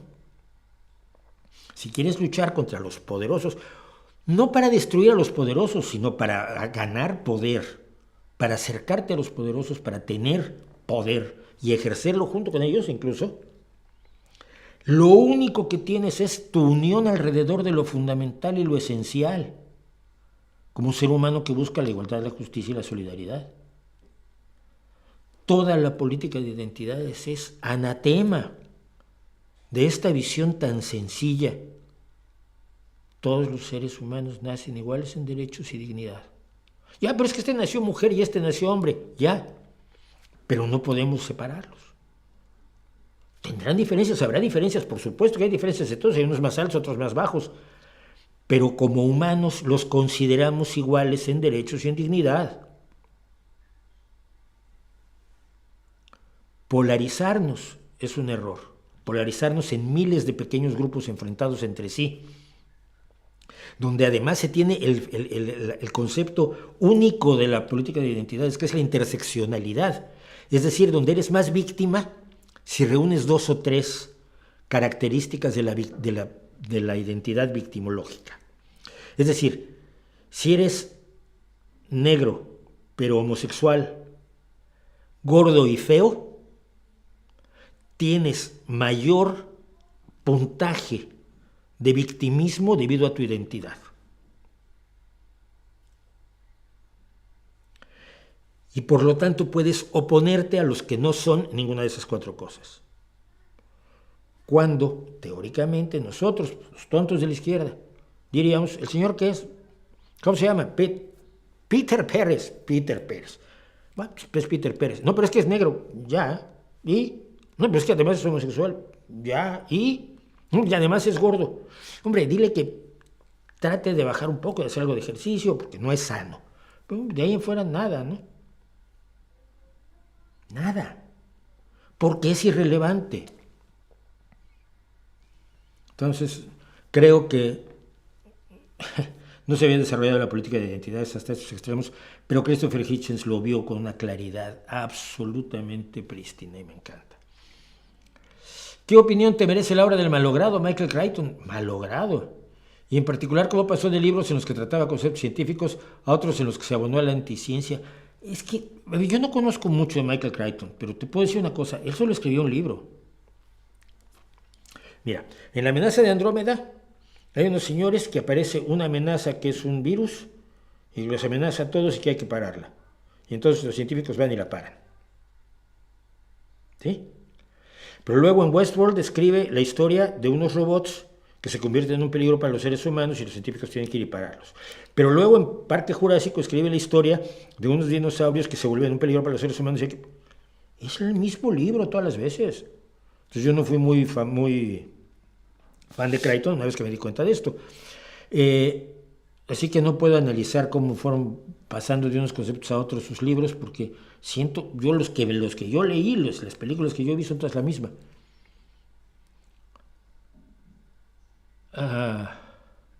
¿Conoces a de Rosana Kramer? Si eso sí, ¿qué opinión te merece? Pues he oído que existe, sé que a veces la encuentro citada en gente que la cita en mi Twitter, pero nada más, no he visto vídeos de ella, ni mucho menos. Sé que es youtuber, claro, pero no he visto vídeos de ellos. Ganó Putin como lo predijiste ya.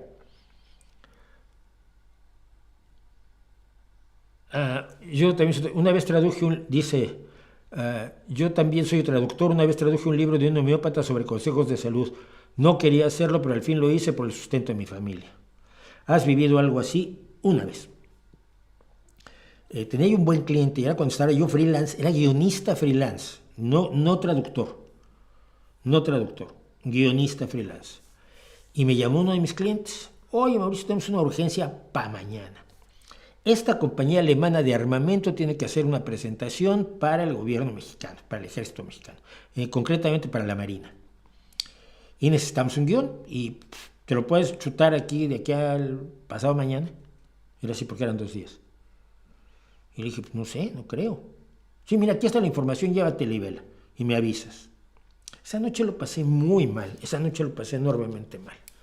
Porque es una compañía de armamento. Y aunque ahora entiendo, quizás, que las compañías de armamento son necesarias, no me parecía interesante a mí en lo personal ser el portavoz de una compañía de armamentos que venía a venderle armas al ejército mexicano. Entonces dije que no. Si hubiera estado obligado porque no tenía otra fuente de ingresos, no sé, quizás lo hubiera hecho porque nadie sabe sus limitaciones hasta que se ve enfrentado a ellas. Yo nunca he estado en esas condiciones, que el sustento de mi familia dependiera de una redacción o de una traducción que fuera en contra de mis principios, ¿no? Entonces, alguna vez le hice vídeos a un candidato del PRI, porque bueno, pues era amigo del jefe y nos contrataba para hacer sus presentaciones de audiovisual, no de vídeos, de audiovisual, y así le dije, como te vea robando, te voy a pisar la cabeza, man. Que luego al final ni supe qué hacía, porque era de los que nomás levantaban el dedito, no fue relevante. Yo no critico a nadie que en un momento dado haga las cosas porque tiene que hacerlas. Esto siempre lo quise dejar muy claro en el periodismo. Yo nunca me dediqué 100% al periodismo. Siempre tuve otro trabajo. Incluso cuando estuve empleado como redactor en Revista de Revistas o en Editorial Posada, en Contactos Extraterrestres y Supermente, que eran las dos revistas en las que yo intervine, siempre tuve otro trabajo. Siempre tuve mi trabajo como redactor, como traductor, como programador de audiovisuales, como productor de audiovisuales, como director de voz en las grabaciones de los audiovisuales, etc. Siempre tuve otro trabajo y entonces no era necesario que yo me corrompiera. Cuando me ofrecieron dinero dije no. El gobierno de la Ciudad de México me ofreció dinero como redactor de Revista de Revistas. Mi director se enojó conmigo además. Pero nunca he criticado a mis compañeros del periódico Excelsior en aquel momento que recibían dinero de las fuentes que cubrían o de cualquiera que les ofreciera. Porque los salarios eran una puta mierda. Y la única forma que tenían ellos de ponerle un plato enfrente a sus hijos era recibiendo ese dinero, ese chayote, ese soborno, ese cohecho periodístico. Entonces nunca me he sentido moralmente superior a ellos. Me he sentido muy afortunado de que siempre tuve ingresos por lados tales que no tuve la necesidad de verme ante eso.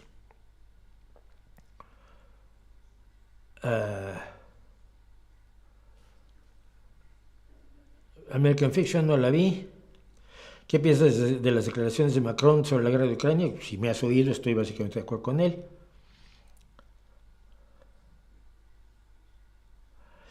¿Crees que si luchas por los derechos LGTBI, feministas e indigenistas, se olvidan los elementos comunes, digamos, de clase, atomizan las luchas y eso es un error? Sí, pero yo no veo por qué. ¿Por qué tengan que atomizarse si son parte de lo mismo? Si se ven como parte de lo mismo y no se ven como parte de enfrentamientos contra otras identidades. No hay por qué. No es necesario luchar en contra de los hombres para ser feminista. No es necesario luchar contra los blancos para defender a los indígenas. No es necesario odiar a los cis heterosexuales para apoyar a los LGTBI. Pues en mi caso sería un poco violento, ¿no? Pues soy totalmente cis hetero y he apoyado toda mi vida a homosexuales, transexuales, bisexuales, multisexuales, pansexuales, sea lo que sea sexuales. Me da igual, a mí me importa un pito de con quién se me mete la gente en la cama. Si problemas tengo yo, mi problema es con quién me meto en la cama yo, o ese ha sido mi problema desde los 13 años cuando descubrí que eso se podía hacer. Pero con quién se meten los demás y que alguien los repulse o los quiera golpear, rechazar, quitarles derechos, impedirles trabajar, lo que sea, con quién se metan. ¿A ti qué te importa? Pero no convertirlo. La política de identidades lo que hace es convertir aquello en un enfrentamiento con los que no son de tu identidad. Ese es el problema. Te puedes reconocer como... Yo me reconozco como mexicano y español que soy, pero soy ciudadano del mundo ante todo. Yo me reconozco como hombre, pero soy de la misma especie que las mujeres y las considero iguales en todo. En derechos y dignidades.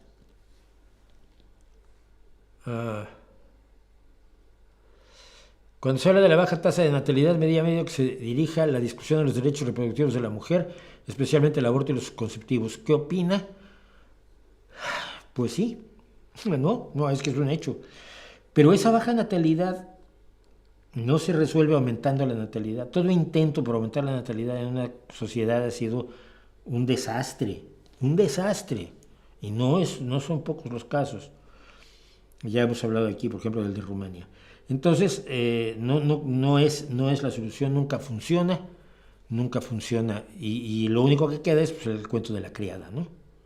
el embarazo obligatorio. No creo que nuestro mundo esté cerca de llegar a eso, aunque siempre hay que ser cuidadosos con eso. A ver, tu opinión es sobre que Noroña, que no sé quién es, creo que es un diputadete, quiere buscar regular la inteligencia artificial porque suena sí, no sabe lo que es. Este diputado, para variar, es de Morena. Sí, bueno, pues es que lo dice porque le suena como Donald Trump, ¿no? Que ahora acusa que todo es inteligencia artificial. Lo hace porque le suena. Es gente es absolutamente despreciable. Es absolutamente despreciable.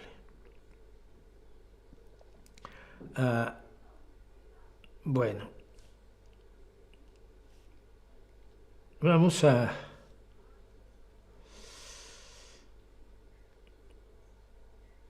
esto, para cerrar, vamos, 5 minutitos, yo creo que me va a tardar esto.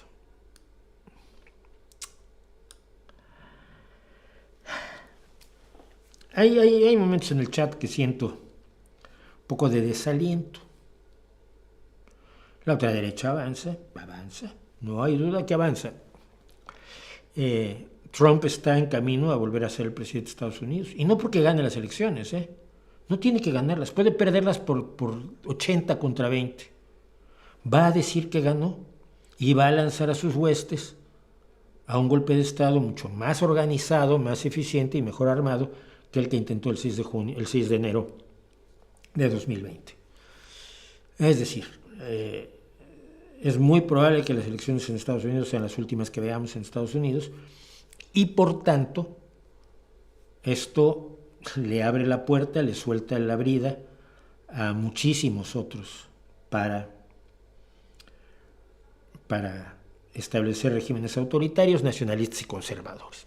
Los nacionalistas conservadores están haciendo ahora, por cierto, están preparando una reunión enorme que van a tener, no me acuerdo en dónde, aquí en algún lugar de Europa. Y vienen a hablar los grandes representantes de la ultraderecha de todo el país, de todo el planeta, vienen a hablar y a preparar políticas comunes para defender el nacionalismo ultranza, el conservadurismo ultranza, con todo lo que significa el conservadurismo. Implica un retroceso, de todos los avances sociales que han tenido todos los países donde estos pegan, hinquen las garras, más el establecimiento de un ultraliberalismo que condena a grandes secciones de la sociedad a una pobreza que por lo menos en Europa ya había desaparecido en gran medida. En México pues, tenemos la posibilidad de elegir a una señora de un partido absolutamente intolerable, indescriptiblemente sucio, que es Morena, formado por gente del antiguo PRI y el antiguo PAN, que son de la historia y han sido los destructores de todas las ideas de país, sobre todo a partir de la década de 1960. Son 60 años, casi toda mi vida, de destrucción continuada. O la representante de otro partido que parece mejor persona, pero que se adscribe a Milei y se adscribe al PP, se adscribe a la corrupción del PP, y va a estar controlada, porque de allí va a sacar a sus cuadros y a sus ministros, por los priistas y panistas que no se han ido a Morena. Entonces podemos elegir entre el PRI y el PAN o el PRI y el PAN. Es para desalentarse. Es para desalentarse, y yo me echo un poco esa pregunta. ¿Qué? Ayuso, ¿quién está absolutamente desatada? Es que es una presidenta de la Comunidad de Madrid que es capaz de decirle hijo de puta al presidente de gobierno en el Congreso, en sesión del Congreso. Y acusarlo de comunista y de todo lo que se le ha ocurrido. Luego tenemos una izquierda que ha empezado a odiar todo lo que odiaba tradicionalmente la derecha, ¿no? La derecha odiaba el materialismo y el naturalismo porque creía en el misticismo y en la religión. El materialismo y el naturalismo, es decir, la idea de que el universo es material y la idea de que el universo es algo natural, son la base del laicismo, de la separación de iglesia y Estado. Si no lo aceptas, si aceptas lo preternatural, no tienes por qué separar a la iglesia del Estado. La ciencia parte de la base de que el universo es natural y es cognoscible, es material, lo puedes manipular, lo puedes conocer, lo puedes estudiar. Si no crees en eso, no crees en la ciencia, no aceptas la ciencia como fuente de conocimientos. Aceptas la espiritualidad, rechazas el conocimiento objetivo porque consideras que la espiritualidad es una fuente de conocimiento. Es decir, ponerte en trance o tener una iluminación o leer un libro que se supone que se escribió porque lo dictó Dios es una fuente de conocimiento. El identitarismo del que hablábamos hace poco pues ha sido abandonado por una izquierda ha sido retomado por una izquierda que acaba rechazando el concepto mismo de igualdad, que me parece básico para la izquierda. Pero es que eso también implica el internacionalismo, que es, aún desde el punto de vista meramente de clase, yo creo que la izquierda de clase tiene defectos graves conceptuales, es decir, porque ni todos los obreros son buenos, ni todos los patrones son malos, ni todos los pobres son buenos, ni todos los ricos son malos, y hay que matizar muchísimas cosas,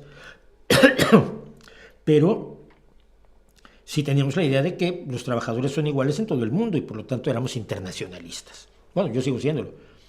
O antinacionalistas. Pero ahora la izquierda ha retomado el nacionalismo, pero con una fuerza enorme. Entonces aparecen aquí en España Vanguardia Española, Izquierda Española, que son ultranacionalistas. Pero son de izquierda. ¿Cómo le haces? No sé, pero lo haces. Antieuropeos, por supuesto. El odio a Occidente. Es que las ideas de Occidente son asquerosas. Nosotros en la izquierda... Espera, es que la izquierda se inventó en Occidente, papá. Sí, obviamente se utilizó el pensamiento adquirido de muchísimas fuentes, desde China hasta la India, hasta el mantenimiento de la cultura griega y latina por parte de los pensadores del Islam, que la enriquecieron enormemente hasta el siglo XII-XIII, salvándola de los desastres de la Edad Media en la Europa cristiana. Pero la Revolución Francesa se hizo en Francia, la hicieron pensadores franceses. Algunos no sabían cómo se debía gobernar y ese fue el problema, que la revolución se autofagocitó porque los que estaban diciendo cómo había que gobernar no tenían experiencia de gobierno. Y es lo mismo que pasa con los comunistas. Lenin tenía una gran idea de cómo tomar el poder, pero no sabía ejercerlo. Solo lo ejerció mediante el terror, mediante la barbarie, y esa es la herencia con la que se inicia la Unión Soviética. Pero también éramos pacifistas. Y ahora ya no somos pacifistas en la izquierda, o por lo menos una parte de la izquierda ya no es pacifista, pero tampoco rechaza las dictaduras, las abraza, las defiende, las pone en alto. Todo lo que eran las ideas de izquierda, hay un sector, sobre todo la antigua izquierda leninista, que lo iba echando por la borda. Y, por supuesto, se pone en duda la democracia. Esto Pablo Iglesias aquí en España lo ha hecho enérgicamente, alegremente. La democracia finalmente es un invento de la burguesía y no, hay formas mejores de hacer las cosas. La verdadera democracia es la dictadura del proletariado. Tiene un enrollito el que contaba cómo la dictadura del proletariado es la democracia más perfecta. Igual ya perdimos, ¿no? Es decir, igual en los próximos 5 o 10 años lo que vamos a ver es un mundo nacional conservador, racista, donde todos los derechos de las minorías o de los diferentes, de los poderosos, porque pueden no ser una minoría, las mujeres no son una minoría, pero son diferentes de los poderosos porque todavía no tienen todo el poder que reúnen los hombres, sobre todo los hombres que odian a las mujeres que tienen mucho poder, y que esos grupos pues vean erosionados los derechos que han conseguido en los últimos 70 años. Que tengamos un control mayor sobre los medios de comunicación, el fin de la libre expresión o la cancelación de la libre expresión, el renacimiento de la religión como una fuerza fundamental en la sociedad que recupere todo lo que perdió después del siglo XIX. Precisamente estaba yo viendo en Gambia, ahora los religiosos han obligado a los legisladores a discutir la derogación de la ley que prohibía la mutilación genital femenina. Si esa ley se deroga, se autoriza la mutilación genital femenina en Gambia y se destruye el trabajo de miles de mujeres que han estado luchando contra la mutilación genital femenina durante muchos años en Gambia. ¿Y si ya perdimos? ¿Y si ya la derecha va a ganar? La reacción va a ganar, la estupidez va a ganar, la anticiencia va a ganar, la antiilustración va a ganar, los antiigualdad, antijusticia y antisolidaridad van a ganar, a establecer un mundo injusto, desigual e insolidario. Es posible, absolutamente es posible. Siempre he dicho yo que el progreso no es algo que se pueda dar por hecho, siempre se puede regresar, simplemente hay que ver cómo era Irán o Afganistán en en la década de 1970 y como son hoy. Y si así fuera, ¿hay que dejar de luchar? Y ahí sí, la única respuesta que me queda es no. Aunque tengamos garantizada la derrota, lo único que queda es luchar, porque la derrota no la tienes en realidad garantizada, sino hasta que te derrotan. Y cuando te derrotan es el momento de empezar a volver a luchar para la siguiente batalla. Así que no hay que bajar los brazos, y lo que a mí me preocupa es que muchos jóvenes, sobre todo, bajan los brazos y que hagan aquellos lo que quieran, porque yo ni en la democracia, ni por la democracia voy a levantar la voz. Y si no levantamos la voz por la democracia, los que van a ganar son los que levantan la voz por la antidemocracia. ¿La quieres defender? Decídelo. Yo voy por lo pronto en un instante más a la pausa de las 8:30, que ya es un poco pasadita. Vamos a ver nuestro capítulo de hoy de Cosas que Sabemos, dedicado, por cierto, a doña Frances Oldham Kelsey, y volvemos en unos minutinos.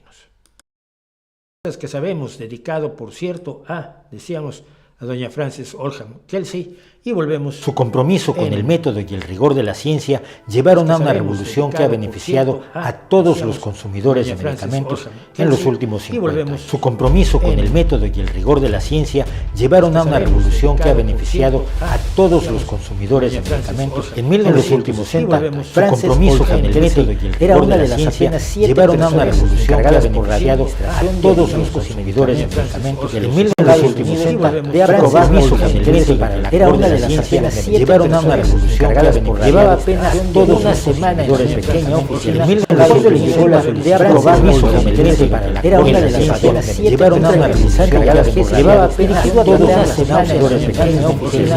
Cuando le llegó la de aprobar mi era una de las apenas 7 llevaron a una revolución llevaba apenas toda una semana en su pequeño. La canadiense cuando le llegó la de aprobar mi era una de las llevaron a una llevaba apenas toda una semana. La canadiense cuando le llegó la señora era una de las llevaron a una llevaba apenas toda una semana. La canadiense cuando le llegó la señora era una de las Frances era una llevaba apenas toda una semana. La canadiense cuando le llegó la señora era una de las Frances era una llevaba la canadiense vino por la razón que una señora era una de las Frances era una la canadiense vino por la razón que una señora era una de las Frances era una la canadiense vino por la razón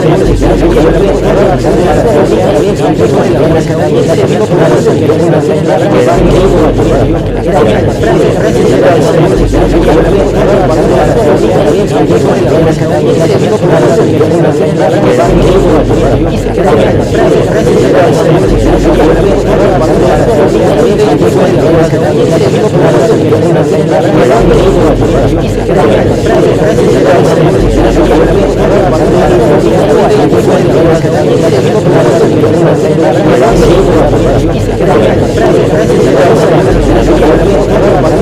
una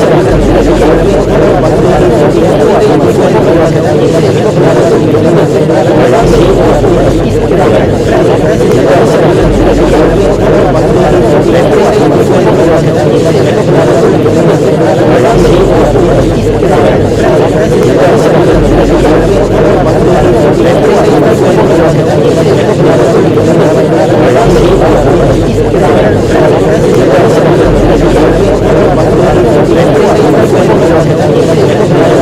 una señora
Bueno, parece que tuvimos un desastre, ¿verdad?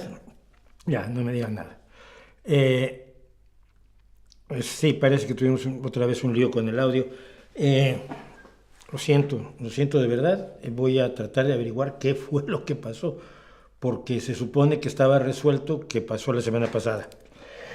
Y volvió a pasar ahora. Y claro, cuando está ocurriendo no tengo forma de hacer absolutamente nada. Les ofrezco una disculpa, pero lo más sentida.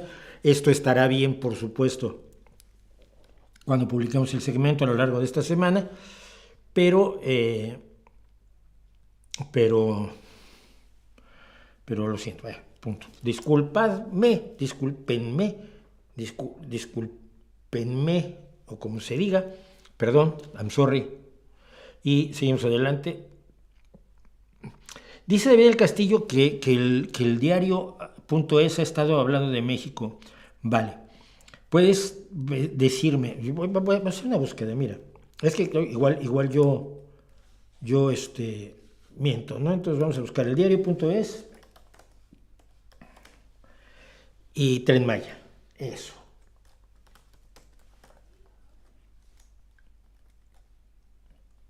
A ver. El más grande desastre ecológico que ha habido en México creo que desde que la plataforma petrolera que ya estalló y llenó de petróleo el Golfo de México. Bueno, tengo del diario: México quiere construir un tren en el corazón de la región. La nota de 2019. Vamos a ver. Usemos los elementos que nos da Google y digamos que en el último año, ¿qué ha publicado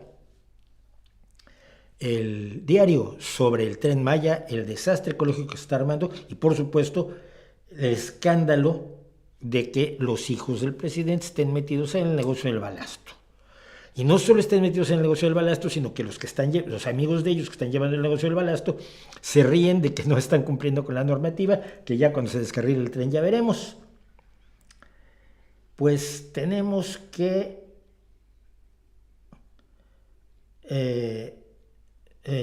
fue anunciado por el presidente López. Los reyes de Suecia visitan Yucatán pero cancelan su recorrido en el Tren Maya. Es una nota de F, no es del diario. El diario, cuando yo alguna vez que le reclamé el ocultamiento de ciertas cosas a Escolar, me salió con la patochada de que él no tiene sección internacional. Cuando le conviene la tiene. Cuando le conviene tiene esta. Bueno. Fue por una cuestión de horarios, dijo la embajada de Suecia, y allí se quedan porque pues, ¿quién va a hablar mal?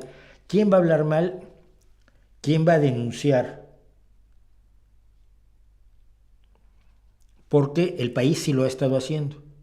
El país, que tiene una edición mexicana, que fue aquella una operación además siniestra con Salinas, que el país tuviera su edición mexicana, se ha hablado de los desastres del Tren Maya. El diario no. Listo. Respondido eso.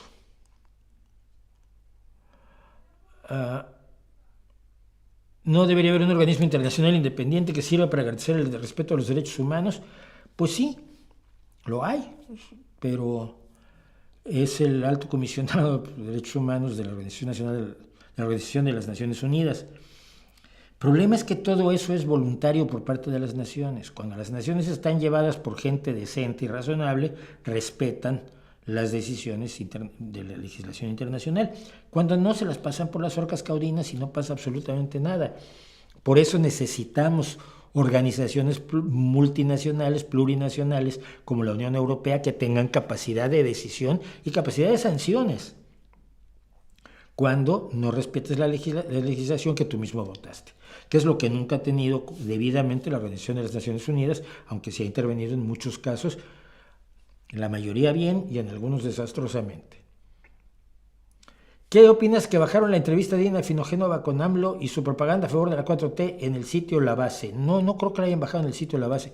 La bajaron, la orden del Instituto Nacional Electoral era para que la quitaran del sitio del gobierno mexicano. O sea, el gobierno mexicano se estaba promoviendo con eso, lógico, porque fue un masaje en forma, ¿no? O sea, fue fantástico la quiso, a pocas personas han querido tanto en el mundo como Ina al Obrador. Pero vamos a ver, vamos a confirmar si está o no en el sitio de Canal Red, que yo creo que debe de estar, porque el INE no tiene ninguna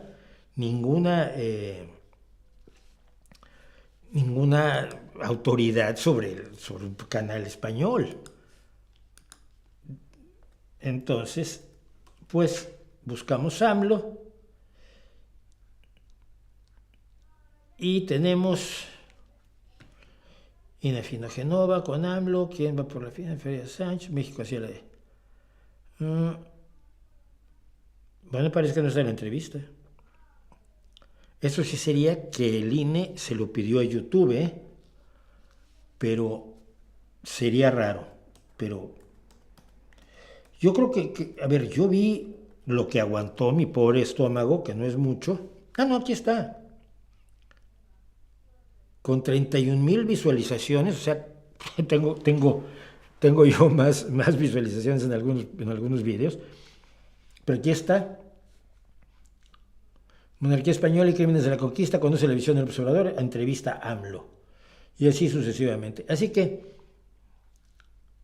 el momento de América Latina con Claudia Sheinbaum y el gobierno del pueblo, es que bueno, yo alucino con Canal Red.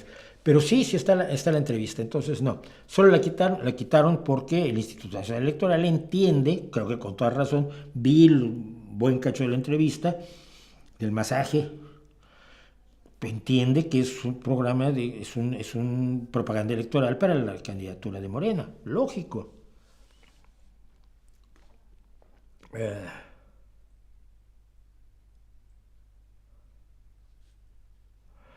Bien, bueno. La política de identidad no es aquella que considera necesario establecer cuotas, por ejemplo, de participación de mujeres en política o de personas con discapacidad en el trabajo. Eso no es bueno, eso no es política de identidad, al contrario. Eso no es política de identidad, es política de igualdad. Es lo que pasa, que a veces es necesario el establecimiento de cuotas para empujar el reconocimiento de la igualdad. ¿Sí? O sea, si no te dan el empleo porque eres discapacitado, pero la discapacidad que tienes no es, o sea, es que no tiene piernas, ya, pero es que viene de contador. Y los contadores no necesitan las piernas. Por ejemplo, forzar a las empresas a que su oferta de contables para trabajar en la oficina se amplíe a las personas discapacitadas, o no permitir que excluyan a alguien por ser discapacitado, es una forma de ir forzando que se reconozca la igualdad. Porque tú nunca vas a reconocer como igual, o para muchas personas va a ser muy difícil reconocer como igual a alguien con quien no han convivido. Y cuando convives con ellos, las cosas empiezan a cambiar. Era la lógica detrás del trasladar a los niños negros en autobuses a las escuelas de los barrios blancos en Estados Unidos. Se sigue haciendo. Si la idea de que convivas con la gente que tú crees que es distinta y acabas dándote cuenta, a menos que seas muy ceporro, acabas dándote cuenta que son iguales a ti.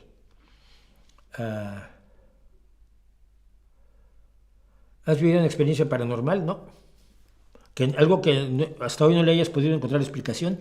Miles de cosas. Pero es que si fuera paranormal ya tendría yo la explicación, ¿no crees? Pero claro, han pasado cosas que no tengo explicación. Pues había una chica que no quería relación conmigo y no entiendo por qué, no encuentro la explicación.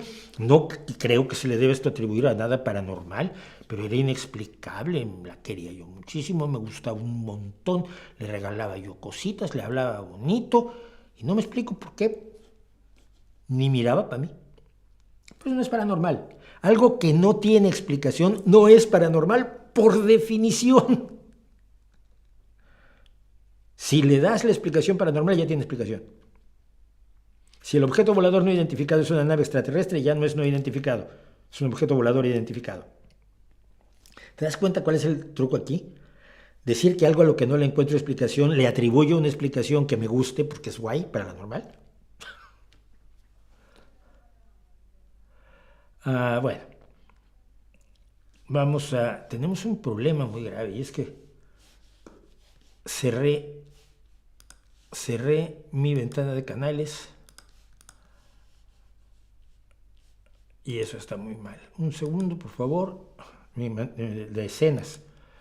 Es que aquí es donde voy poniendo las escenas que vamos a manejar.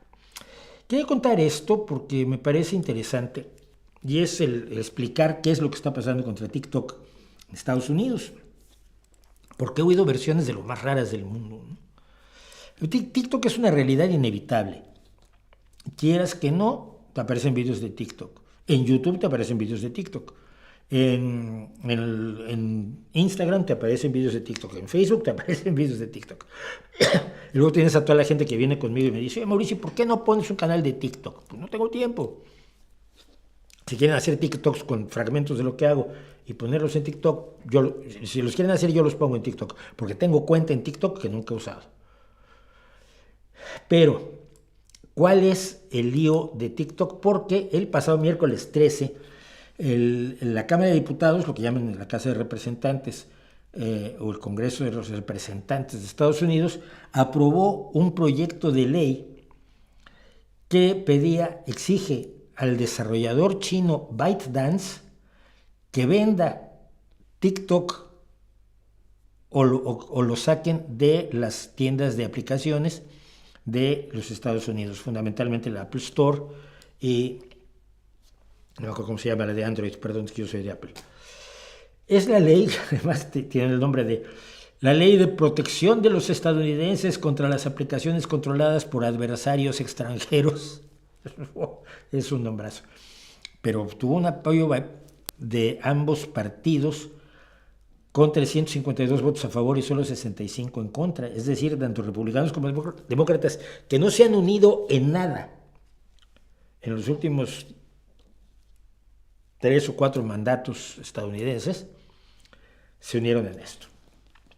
¿Qué es lo que dicen? Lo que afirman es la posibilidad de que la aplicación permita al gobierno chino acceder a datos de usuarios e influir en los estadounidenses a través del algoritmo adictivo, tremendamente adictivo de TikTok, que es el mismo que tienen las stories de Facebook o de Instagram, o los shorts mismos de YouTube, tienen esa característica adictiva. Te pones a ver vídeos y te sigues. Ay, ese no me gusta, pero vas scrolleando, vas desplazándote hasta encontrar vídeos que te gustan y te quedas horas viendo vídeos de un minutito. Es enormemente adictivo, cierto. No es adictivo, es enormemente atractivo. El presidente Biden dijo que si se aprobaba la ley, que ahora tiene que ir al Senado, la va a firmar él, la va a avalar. Hay 170 millones de usuarios estadounidenses de TikTok que no están nada contentos con esto. Y los grupos de libertades civiles y de derechos digitales que dicen que esto iría en contra de la libre expresión. Es decir, y es que esto es lo que lo hace complejo. Irías en contra de la libre expresión de los usuarios por estar yendo en contra de la utilización de los datos por un adversario político o un adversario geoestratégico. Hay riesgo real de que los datos sean utilizados, que no necesitas datos. La gente cuando habla de que tienen sus datos otras personas, cree que o da igual, que no, o cree que más o menos los van a perseguir porque saben a qué hora van a desayunar y van a influir en su desayuno. Tampoco. La influencia que se puede tener es más como la que tuvo Cambridge Analytica en las elecciones de 2016, a través del uso de los datos de Facebook. Es decir, lo que hizo Cambridge Analytica fue mover con una gran aplicación de medios, de Facebook sobre todo, mover unos cuantos miles de votos hacia Donald Trump en los lugares donde la diferencia de votos entre demócratas y republicanos era muy pequeña, y si convencías a 2,000 personas, todo el estado se convertía en trumpista. Y eso fue lo que hicieron, y hay un video de Cambridge Analytica en este canal donde cuento qué fue lo que se hizo. Bueno, ¿es posible? Pues no lo sabemos, pero parece que sí. El presidente no es chino, es un singapurés, ¿se llama singapurés o singapureano? No lo sé. Shou Zi-Chu es el que actualmente controla ByteDance, pero ByteDance es una empresa china lanzada que empezó a lanzar sus aplicaciones en 2012 y que entre otras muchas aplicaciones que tiene TikTok. Tiene un TikTok para China solamente, porque en China no puedes tener un TikTok abierto, porque si no la gente piensa y no quieres que piense libremente. Entonces, todas las aplicaciones de redes sociales que para nosotros son comunes, con las que puedes hablar con alguien en Australia, en China están controladas y son versiones especiales para China dentro de los cortafuegos enormes que tiene el Internet chino. Bueno,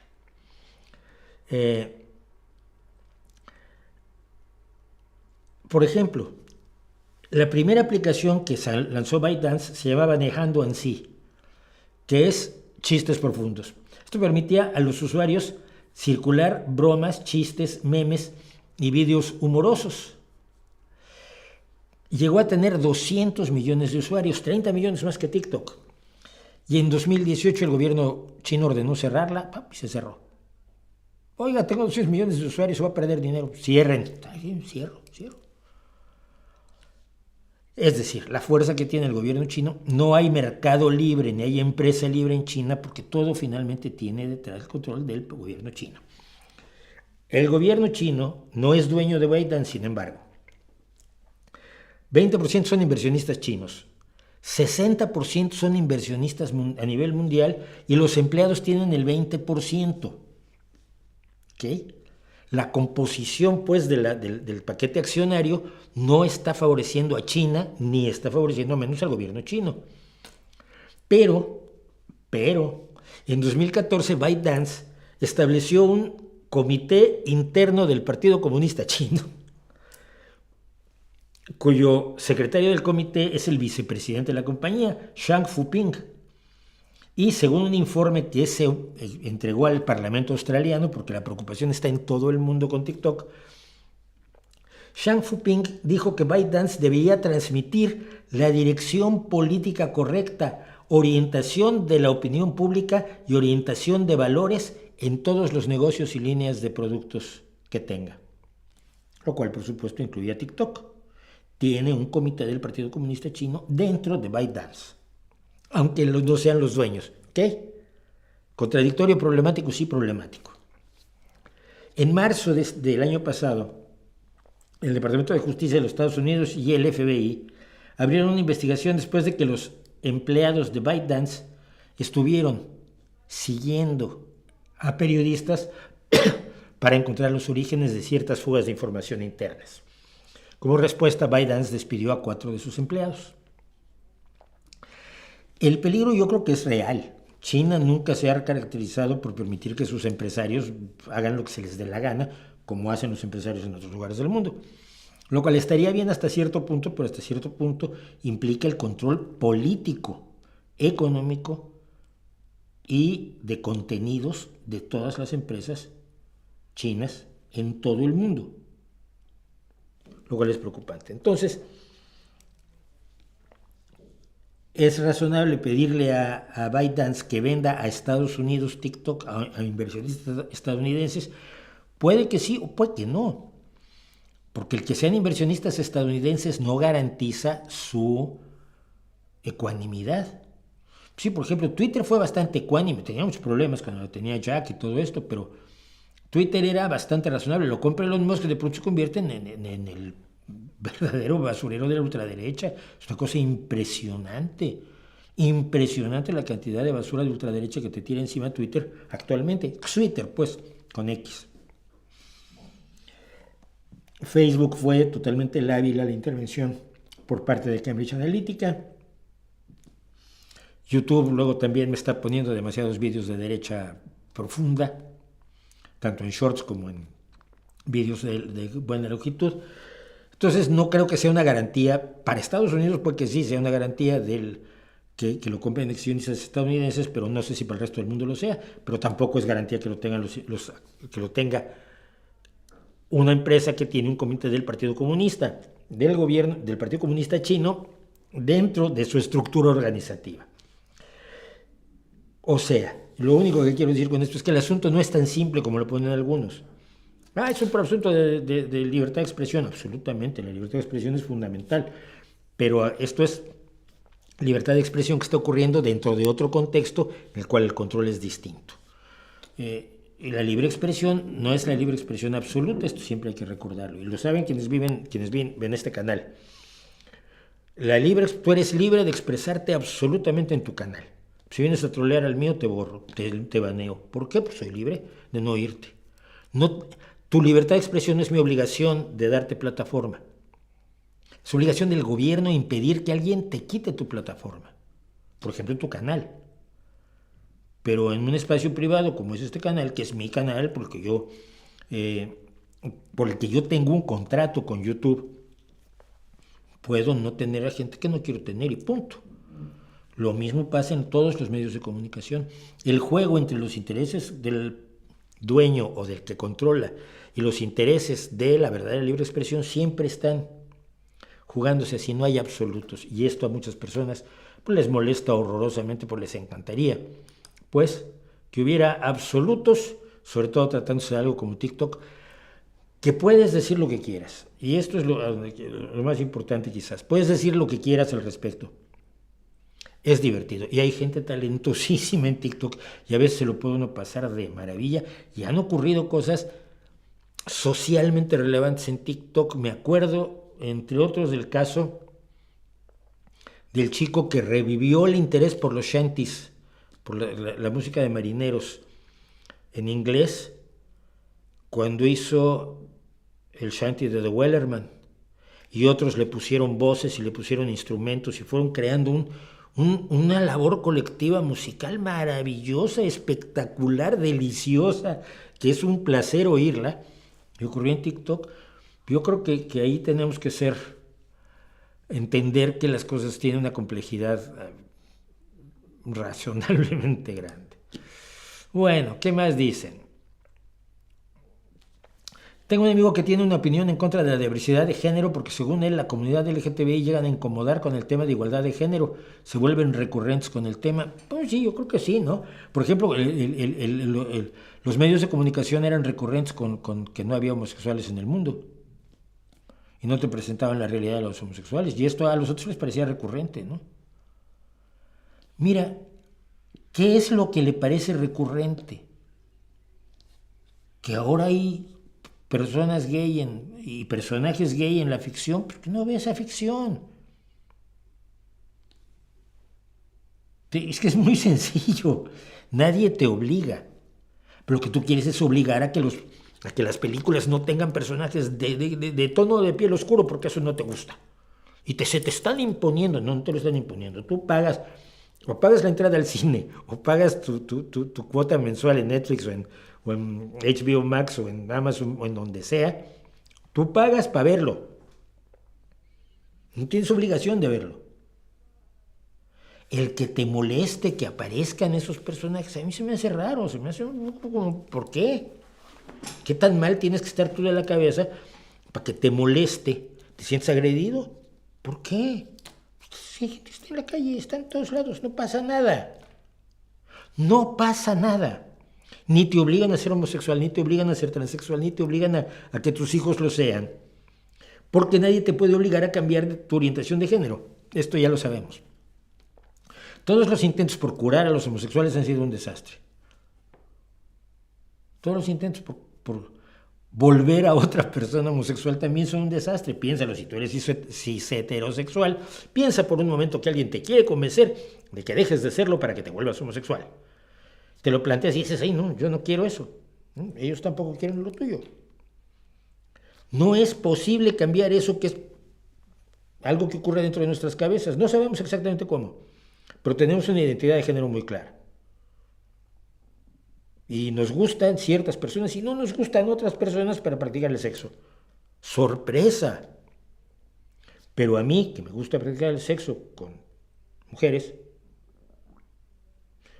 ¿qué me puede molestar que a un amigo mío, o a muchos amigos, tengo varios amigos, les gusta practicarlo con hombres? A mí, mientras no me hagan participar, mira, y ellos me respetan a mí mientras yo no los haga participar. Ay, no, es que tienes que probar, las chicas son muy lindas. No, hombre, no, es de idiotas eso. Entonces, eso de que se vuelven recurrentes con el tema, pues no les hagas caso. ¿Por qué te Te lo tomas como algo personal. Es que es lo que yo no entiendo. La gente que se lo toma como algo personal. ¿Qué tiene que ver contigo? Si es ajeno a tu experiencia, pues es ajeno a tu experiencia y ya.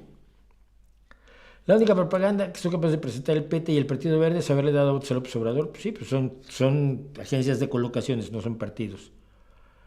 ¿Qué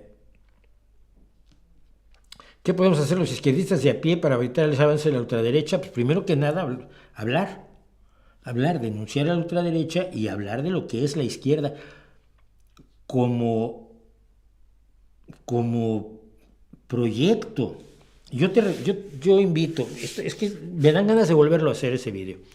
Yo tengo un video en el que creo que demuestro con datos muy concretos que la historia se mueve hacia la izquierda.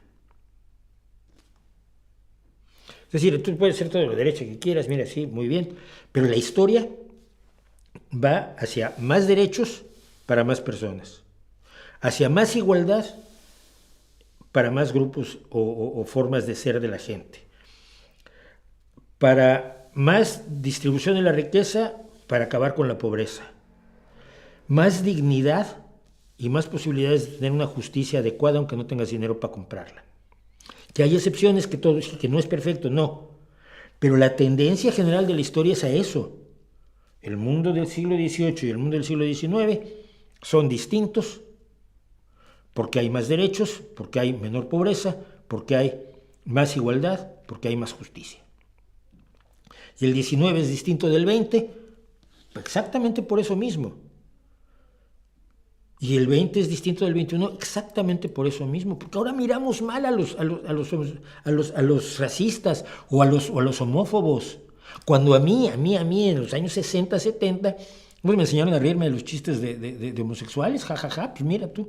¿Quiénes serán esos señores? Luego unos mejores amigos, que por cierto ahora vive aquí en Madrid con su marido. Fue médico en Estados Unidos, está en Madrid con su marido y viene a visitarnos a Gijón en agosto. Le estoy consiguiendo Airbnb. Fíjate. Pues yo no sabía que era gay. Nos decíamos, ay, es que es amanerado, pero no será homosexual. Sí era. Y no afectaba a nadie que lo fuera. Pero nosotros éramos bien homófobos cuando éramos chiquitos. Chiquitos y no tan chiquitos, adolescentes y adultos jóvenes. Y tuvimos que ir aprendiendo. Y el mundo ha aprendido. El mundo se ha movido hacia la izquierda, quieran o no quieran. Y yo creo que hacerlo ver es importante. Es mejor un mundo con más gente, con más derechos, que un mundo con menos derechos para menos gente. Es mejor un mundo más igualitario que un mundo desigual y lleno de resentimientos y odios. Es mejor un mundo solidario que un mundo de individualistas e imbéciles. Es mejor un mundo de comprensión que un mundo de odio. Tampoco creo que sea así como muy difícil de vender, pero la izquierda no se dedica a hacerlo.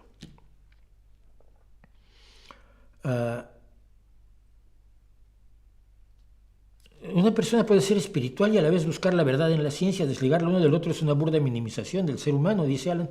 ¿Tú crees? O sea, que tú puedes creer que Dios creó a Adán y a Eva, pero puedes buscar la evolución de las especies en la ciencia. ¿Cómo haces eso?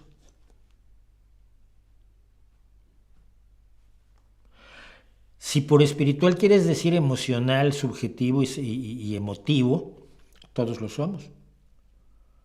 Pero si por espiritual quieres decir creer en lo preternatural, si crees en lo preternatural, lo natural es de segunda categoría. Todo místico te dirá que los niveles de lo preternatural son espiritualmente superiores al nivel burdamente materialista que dicen ellos. No me cuentes. Ah, sí, lo del audio, perdónenme. Ya llegué a donde me están riñendo todos. Y algunos grabado en audio fractal. No es eso, es que hay una retroalimentación dentro de la plataforma, disculpen. Pero bueno, por lo menos hacen chistes, ¿eh? El Doctor Strange le vio las 14 millones de posibilidades. Mamá, escucho borroso. ¿Qué más? Escriban a su DM que se le jodió el audio. Lina Vanessa, eres mala. Carla, mejor hacer algo y regresar. Sí, ustedes perdonen, ¿eh? ¿Quién es Fernando que se molestó por los comentarios de criticando el sonido. No, no, no, me molesta cuando todos lo hacen, pero vean el vídeo de ayer. Cuando 5 personas te avisan que algo está mal y puedes hacer algo, lo haces. Pero cuando los 254 que están ahora me lo dicen, no, la calidad de la comunicación no mejoró, a eso me refiero. O sea, hacen chistes, bueno, por lo menos está bien. Yo creo que es... Primero mucha voy, ahora no se escucha nada. Bueno, no les gusta nada. No, no es cierto. No, les uso mis disculpas. Pero bueno, si se le llevan a risa todavía mejor que así. Bueno. ¿Cree usted que algún día Salinas de Gortari llegue a ser juzgado por los crímenes cometidos por grupos paramilitares en 1994 durante el levantamiento del ZLN? No. Tampoco creo que el ZLN sea llevado a ser juzgado por el asesinato de miembros del ejército y civiles que también murieron. No creo. ¿Qué opinas de Tomás Malthus? Hay vídeos enteros donde ha hablado del malthusianismo y del error que significa, sobre todo los vídeos dedicados a sobrepoblación. No conozco el caso del youtuber El Feo. No he visto el documental One Child Nation.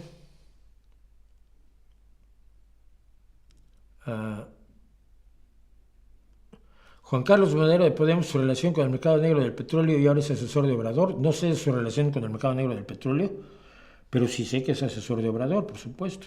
Y debe estar cobrándolo muy bien. Fíjense que también me informaban de otra cosa a la hora de las cobranzas de Podemos, porque Podemos cobra. Ackerman ha decidido invitar a Pablo Iglesias a que dé una charla magistral en el programa universitario el PUEX, que le dieron a Ackerman para que siga cobrando. Entonces va a ir el 5 de abril a México a dar una conferencia magistral como politólogo y ex vicepresidente primero de gobierno que es. Y yo lo que estoy tratando de averiguar, porque esto es dinero de la UNAM, es si alguien puede averiguar, ya hay gente haciéndolo, pero si alguien más puede averiguar cuánto va a cobrar Pablo Iglesias por esta conferencia que va a dar a la Universidad Nacional Autónoma de México. Yo calculo que está entre 20 y 40 mil euros, pero si alguien lo puede averiguar. Mauricio, ¿qué le recomiendas a los jóvenes estudiar considerando el crecimiento de la IA? Pues IA. Lo que estudies. Yo creo que en este momento lo que estudies. Estudias educación física. Estudia educación física, no te va a sustituir la IA. Estudia matemáticas, no te va a sustituir la IA. La IA no va a hacer descubrimientos, la IA solo recicla lo que ya existe. Ser programador te va a poner al frente de la IA. Pero si no, pues puedes ser traductor. Yo te digo que traductor, yo trabajo con IA hace muchísimo tiempo, con máquinas de traducción, con traducción de máquina. Y todavía hay momentos donde dices, como no aparezca un ser humano por aquí, este manual de cirugía me destazan al enfermo. Así que estudien lo que quieran. Al final van a tener que cambiar, porque probablemente el oficio al que más se quieran dedicar todavía no se ha inventado.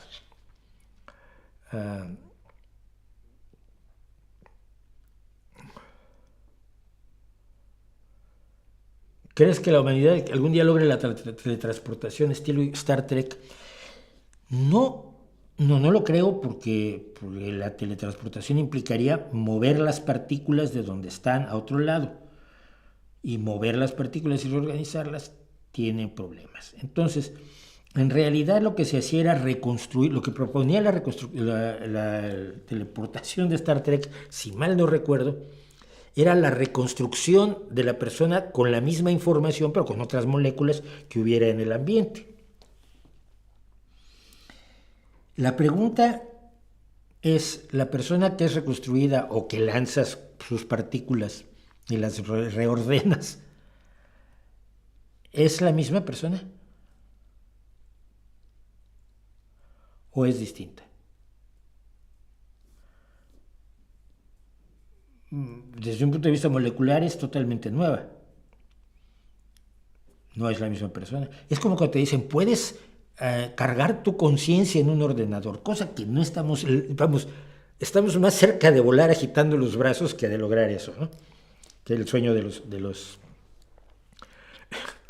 transhumanistas. Pero, suponiendo que se pudiera cargar tu conciencia en un programa informático, ¿serías tú? Sería la misma información, pero no tendría el mismo origen. No sería el resultado de las experiencias, vivencias, llantos, alegrías, buenos ratos, malos ratos, golpizas, orgasmos, tristezas, triunfos y fracasos que conforman la experiencia complejísima que da como resultado tu conciencia.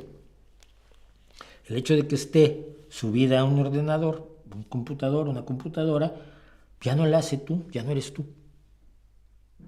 Porque además sus vivencias empiezan a ser en ese instante distintas de las tuyas. Así que si no eres tú, ¿para qué quieres que te teletransporte? Y no hay certeza de que seas tú, por supuesto. No hay certeza de que seas tú. Quiero contar esta historia porque me han vuelto a hablar de ella. Y es un viejo cuento que viví relativamente de cerca por lo siguiente. Bien, en 1985 hubo un terremoto en la Ciudad de México en el cual yo participé, primero como agente de rescate, luego me retiré porque tenía yo 2 hijas pequeñas y estuve a punto de dejarles otras 2 huérfanas al desastre que provocó el terremoto del 85, pero quedamos muy tocados todos, ¿eh? Entonces iba yo a una oficina a hablar con alguien y si el aire movía una lámpara, entraba yo en pánico. No salía gritando ni nada por el estilo, porque sentía, de pronto, no está temblando, es el aire. Porque los que sobrevivimos al temblor fue verdaderamente aterrador. Y a mí me tocó en la Roma Sur. De hecho, fui a fotografiar todo lo que es a lo largo de Avenida Chapultepec y Avenida Insurgentes. Probablemente tomé las fotografías del primer rescate que se fotografió y así lo publicó Revista de Revistas en un momento.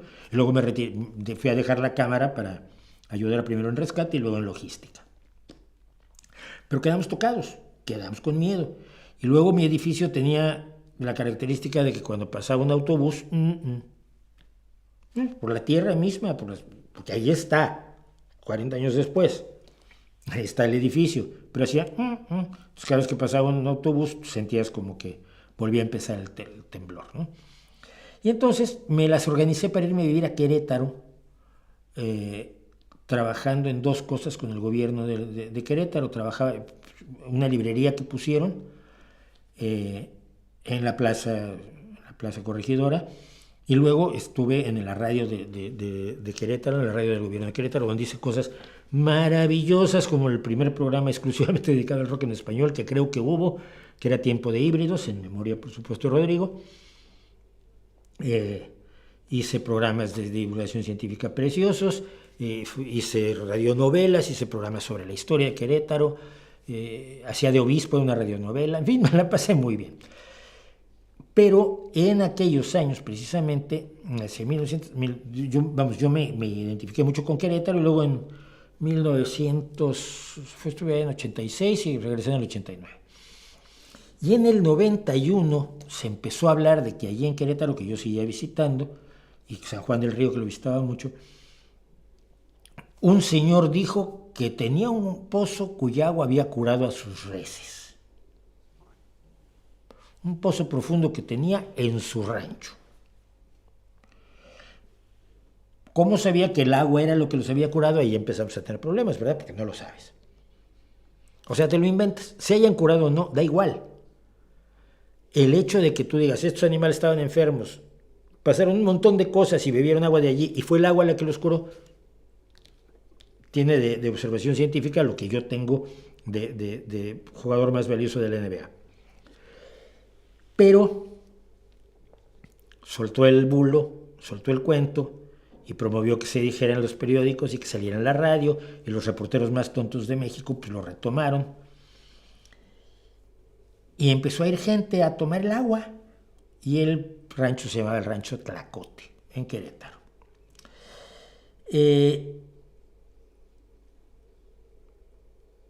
fue muy sospechoso todo y lo veíamos, lo hablábamos mucho con la gente de lo que por entonces estábamos formando la Sociedad Mexicana para la Investigación Escéptica, porque este señor se llamaba Jesús Chaín Simón.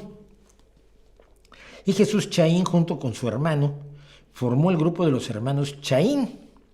Los hermanos Chaín, unos años antes, por ahí a principios de los 80s, habían establecido su centro de operaciones en Orizaba, en Veracruz.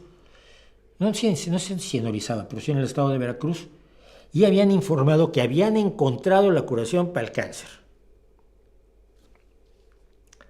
La chaína, los hermanos Chaín producen la chaína. Ellos deben creer que el señor Penicilino produjo la penicilina. Empezaron a venderla. Y muchísimas personas en México y en todo el mundo durante años compraron y consumieron chaína para curarse del cáncer. ¿Sabe usted a cuántas personas curó de cáncer la chaína? Pues a ninguno. Lo cual no quita que Laboratorios Orizaba, en Veracruz, hoy en día estén vendiendo chaína. O sea, el negocio sigue. Y por supuesto hay testimoniales que dicen, ay, a mí me curó un cáncer horroroso que yo tenía, que son testimoniales que yo puedo inventarme 15 aquí en 20 minutos, ¿no? Pero siguen proveyendo la chaína, que es un embuste, es una pócima mágica que nunca sirvió para nada. Como de todos modos el negocio se había hecho muy pequeñito al paso del tiempo, Jesús Chaín se inventa que en su rancho que acaba de comprar el agua es milagrosa. Y la gente empieza a hacer este tipo de colas, esto es de la hemeroteca del Diario de Querétaro. La gente empieza a hacer colas para ir al pozo a abastecerse de agua mágica. Pero Chaín decía, yo no hago negocio, yo no estoy vendiendo el agua. Bueno, sí la estaba vendiendo. Pero sobre todo estaba dando los servicios a la gente que hacía colas durante días y días para recoger su porción del agua de Tlacote milagrosa que generosísimamente les daba el señor Jesús Chaín. Y les vendía la comida, y les vendía agua para beber, y les vendía petats para dormir, y les vendía mantas cuando hacía mucho frío. Toda la gente de la cola eran sus clientes. Les vendía de todo. Y más aún cuando se dijo, no sé, nunca sé si esto fue cierto o no, que personas muy importantes habían ido a México a probar el agua de Tlacote. Entre ellos el cantante José José, bueno, que no había ido a México porque era de México, pero el basquetbolista Erwin Magic Johnson, que se acababa de descubrir que tenía, que estaba infectado con el virus de la inmunodeficiencia humana, lo cual para todo efecto práctico terminó con su carrera. Magic Johnson sigue perfectamente vivo y disfrutando, que acaba de reunir sus primeros $1,000 millones de dólares como hombre de negocios. Pues como hombre de negocios es tan bueno como lo era como basquetbolista. Yo era fan de su adversario, yo soy fan de Larry Bird, pero también de Magic. Pero que se había ido Magic Johnson a curarse el SIDA con el agua de Tlacote, no se curó. La gente de la población de los alrededores pues tuvo un problema. Y luego la higiene en esas colas de días y días, ya se imaginará usted lo que era. La gente no había precisamente baños donde ir a depositar uno sus desechos orgánicos. La gente dormía allí y había gente enferma que moría allí, esperando el agua mágica de Tlacote. La bienvenida, la gente le daban agua de 10 de la mañana a 3 de la tarde. Y al que no le había alcanzado, pues tenía que esperar al día siguiente. Eso sí, cuando tú si el caso de Magic Johnson, yo no sé si fue cierto, siempre se dijo, pero si tú eras importante, que mucha gente importante fue, porque además ser importante y tener dinero no garantiza que sepas de qué va la cosa en este mundo, la gente importante, esos pagaban una entrada para saltarse la cola, porque obtenían entradas VIP. Y con todo eso hizo un gran negocio el señor Jesús Chaín. Hacia 1993 duró 3 años este show. Hacia 1993 la gente se dio cuenta de una cosa muy importante, que no curaba, que el agua de Tlacote no curaba absolutamente nada. Luego se dieron cuenta que el pozo no daba para tanta agua, pero que el señor Chaín no tenía ningún problema tenía grifos de los cuales sacaba agua que le vendía a la gente y tenía un pequeño manantial no muy salubre del que también estaba sacando agua porque el pozo de Tlacote no alcanzaba. Pero ya tenía puestas, para 1993-94 había puesto grandes depósitos de agua donde iba a embotellarla para entonces ahora sí venderla, aunque el negocio había sido otra cosa a lo largo de estos años. Y finalmente, pues, el señor, o sea, el timo murió y el señor también. De cáncer, por cierto, y no me da ninguna risa, no creo que sea para nada cómico que una persona, aunque sea un estafador, muera de cáncer, pero tiene algo de paradójico que sea alguien que dijo 2 veces haber conseguido la cura para el cáncer, una vez con la chaína y otra vez con el agua, la maravillosa y la mágica agua de Tlacote.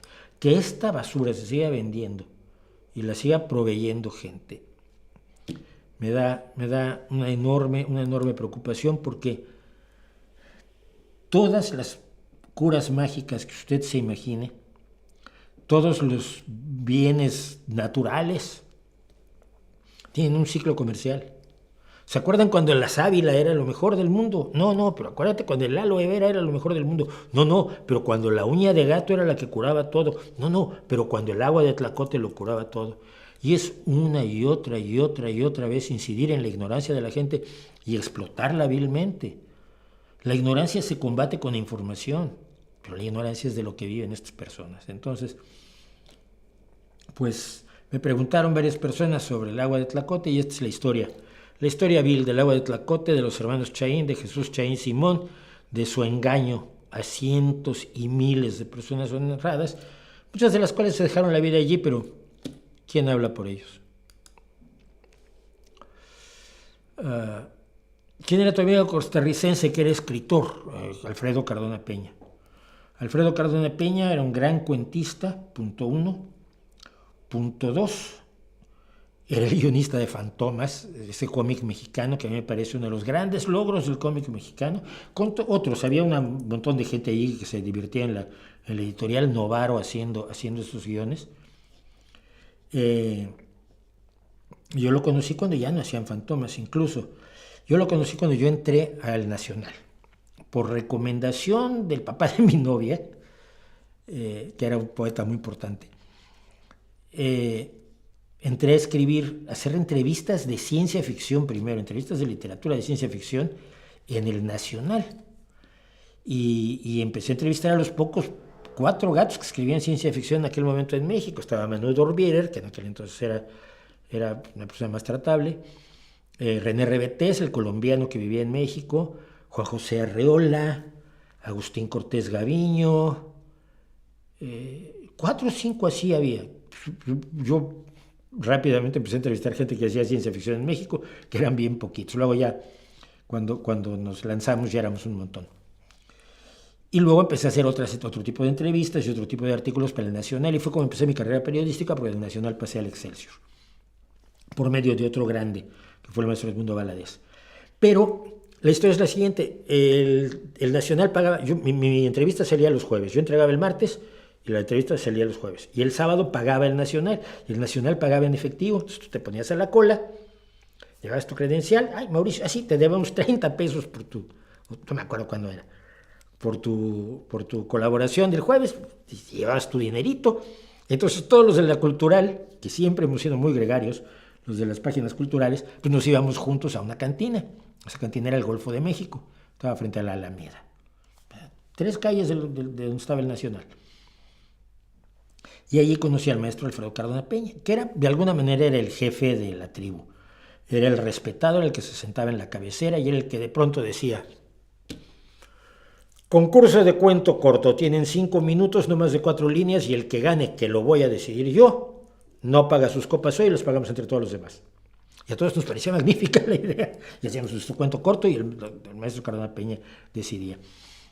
Y era un gran maestro del cuento corto, entonces teorizaba divinamente sobre el personaje del cuento corto, sobre el desarrollo de los 3 pasos de la narración tradicional, el planteamiento de un nuevo desenlace, sobre la atmósfera, sobre las escenografías, sobre lo que les sobra a los cuentos cortos, sobre lo que luego les falta a algunos.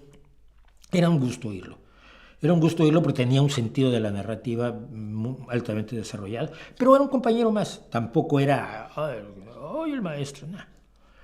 Era un compañero más donde estábamos un montón de gente que recuerdo ahí con cariño. Estaban alguien que no voy a decir su nombre porque ese se nos murió por beber, uno de los que me ha tocado enterrar por el alcohol. Y varios que han sido de los grandes del periodismo cultural en México, ¿no? Varios de ellos. Y esa fue mi relación con el maestro Cardona Peña. Claro, como yo escribía ciencia ficción, le llevaba mis cuentos y él me los recomendaba y me decía. Además de que allí aprendí periodismo porque yo no había estudiado periodismo. Entonces, pues de pronto estabas tú allí con los amigos tomando algo y hablando y de pronto me decía, oye, tu entrevista del jueves. Sí, ¿qué pasó? ¿Por qué no preguntaste esto? Porque no se me ocurrió, tú eres tonto. Tú tienes que pensar cuando entrevistas a alguien que esto y esto y esto. Ah, mira, pues no lo había pensado, pues no lo sabía yo. Es que yo soy aquí absolutamente amateur, ¿no? Oye, pero le preguntaste, pues eso se lo han preguntado 20 veces. No sabía, ¿no has leído las entrevistas que le hicieron? No. Tienes que leer todas las entrevistas que le hicieron a alguien que vas a entrevistar.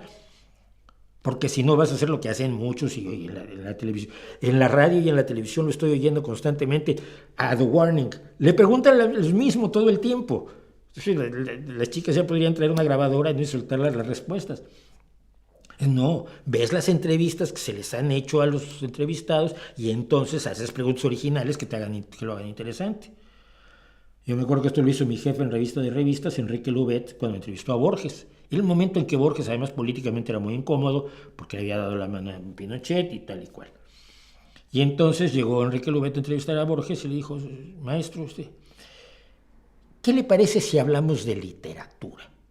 Y a Borges se le iluminó la sonrisa y dijo que hablar de literatura es mucho mejor. Y se marcaron una entrevista de 2 horas fabulosa que yo disfruté muchísimo leyendo, donde no tocaron temas de política, que era lo que todo el mundo le preguntaba a Borges. Era lo que todo el mundo le preguntaba a Borges. Entonces, esa mesa de cantina en el Golfo de México fue mi escuela de periodismo y en buena medida mi segundo taller literario. El primero lo tuve con el maestro Felipe San José. Esa es mi historia de mi amigo costarricense, que era escritor, era un gran escritor y todavía vale la pena leerlo. Los libros de cuentos de Alfredo Cardona Peña valen la pena de leerse.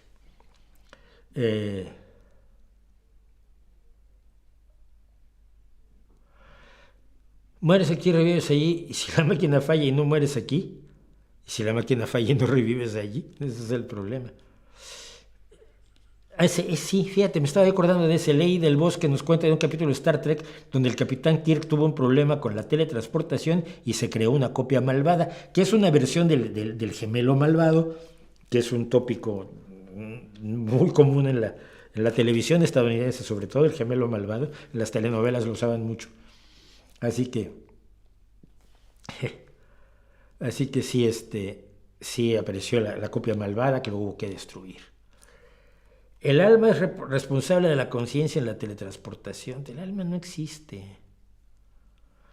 Creo que necesitamos más jóvenes, ingenieros, médicos, etc. Sí, mira, ya se han hecho estudios de diagnóstico y una inteligencia artificial puede ayudar al diagnóstico. Es una herramienta más para el diagnóstico. Pero la experiencia de un médico y la vasta cantidad de conocimientos interconectados de distintas maneras que manejan los médicos, no creo que lo pueda hacer una inteligencia artificial, pero puede ayudar en muchos elementos, alimentada de los primeros signos y síntomas que tienes. Me gusta la música de Sixto Rodríguez, más o menos, no soy mucho menos. Test vocacionales que se hacen de chicos que culminan la secundaria, no creo que sirvan para nada. Sirven para justificar que la escuela tenga un psicólogo a sueldo.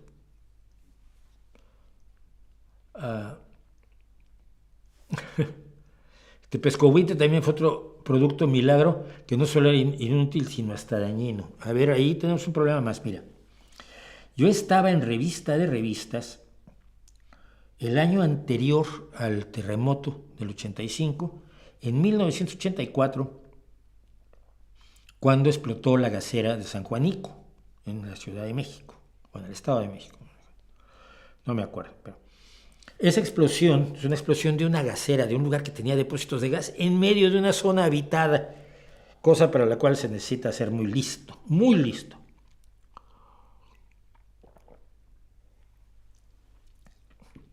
El resultado fue aterrador.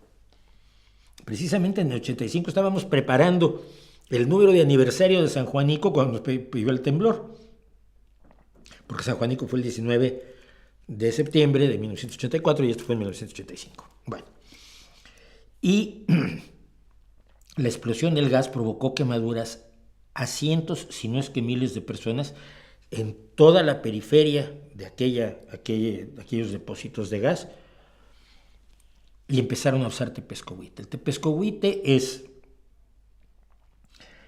el polvo de una corteza de árbol de tepescohuite, precisamente, es un árbol originario de México, que tiene fundamentalmente una sustancia que se llaman taninos. Los taninos se utilizan para curtir piel y se usaron contra quemaduras hasta que hubo medicamentos buenos para las quemaduras, porque los taninos no sirven para las quemaduras o sirven curtiéndote la piel. Y yo tenía conocidos, y además que estuvimos en contacto como periodistas con los servicios médicos de México en los días siguientes a la explosión de San Juanico. Y estaban aterrorizados de que había gente con quemaduras de segundo y tercer grado, cubiertos de polvo de corteza de árbol, que para curarlos. Y eso, ¿sabes cómo se quita? Okay. Al enfermo, al quemado, lo metes en una bañera de agua y con un cepillo le das en todas las zonas quemadas, sin piel, sensibles, para retirar ese polvo. La experiencia debe ser absolutamente aterradora para la persona y para los médicos lo era. Porque te pasa con uno, pero cuando tenías docenas y docenas de personas en esas condiciones, porque la gente les había puesto polvo de tepescohuite y habían vendido millones de pesos de aquel entonces en tepescohuite, el desgraciado que lo inventó, que luego andaba vendiendo hasta chicles de tepescohuite para las calles. Esa es la historia del tepescohuite y de lo enormemente dañino que era. ¿Por qué? Porque los taninos atacaban lo que no era piel ya. Atacaban los tejidos que habían quedado expuestos por la quemadura de la piel. Músculo, capa grasa. Es aterrador, porque los taninos lo que hacen es alterar la estructura química para el curtido. Entonces, la historia del tepescohuite también la vivimos de cerca y fue aterrador. Gracias por recordárnoslo a Diablo Cazador. ¿Qué opinas del caso de AMLO contra Ricardo Salinas Pliego? Yo decía el otro día que Ricardo Salinas Pliego es un tipo que en Twitter se llama Don Ricardo, que me parece de lo más ridículo del mundo. Yo no dudo que haya una venganza por parte del gobierno. Tampoco dudo, por otro lado, que Ricardo Salinas Pliego es de lo más de derecha que hay en México. Es el que llevó a la Marquesa. Uy, la gente se enojó muchísimo porque hablé de la Marquesa. Ay, es que ¿qué tienes en contra de que sea Marquesa? Que no creo en las aristocracias, man. Que no puedo aceptar que alguien tenga sangre azul y sea mejor que yo porque nació marqués. Ay, es que yo soy la 15ª marquesa de Casafuerte. ¡Puh! Y yo soy el primer Mauricio de aquí. No creo en las aristocracias. No creo en ellas.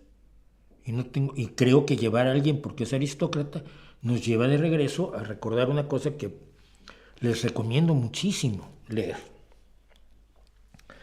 Hay una novela de unos grandes escritores, grandes novelistas mexicanos, que no sé qué tan olvidado está ahí a estas alturas, pero a Luis Espota.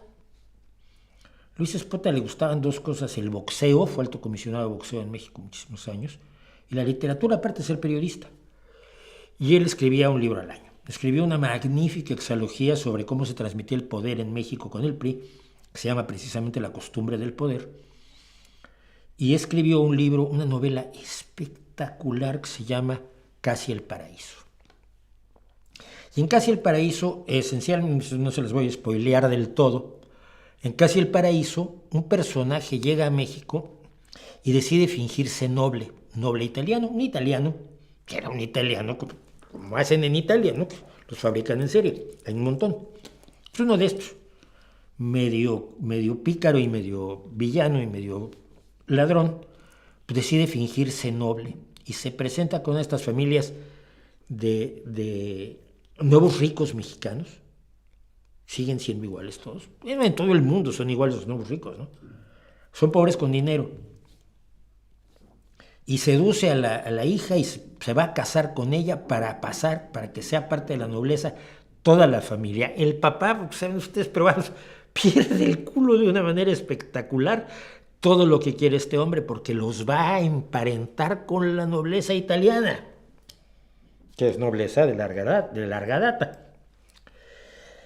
Y la historia es todo el ridículo que hacen todos alrededor de este falso personaje, no me acuerdo cómo se llamaba, pero se los digo ahora.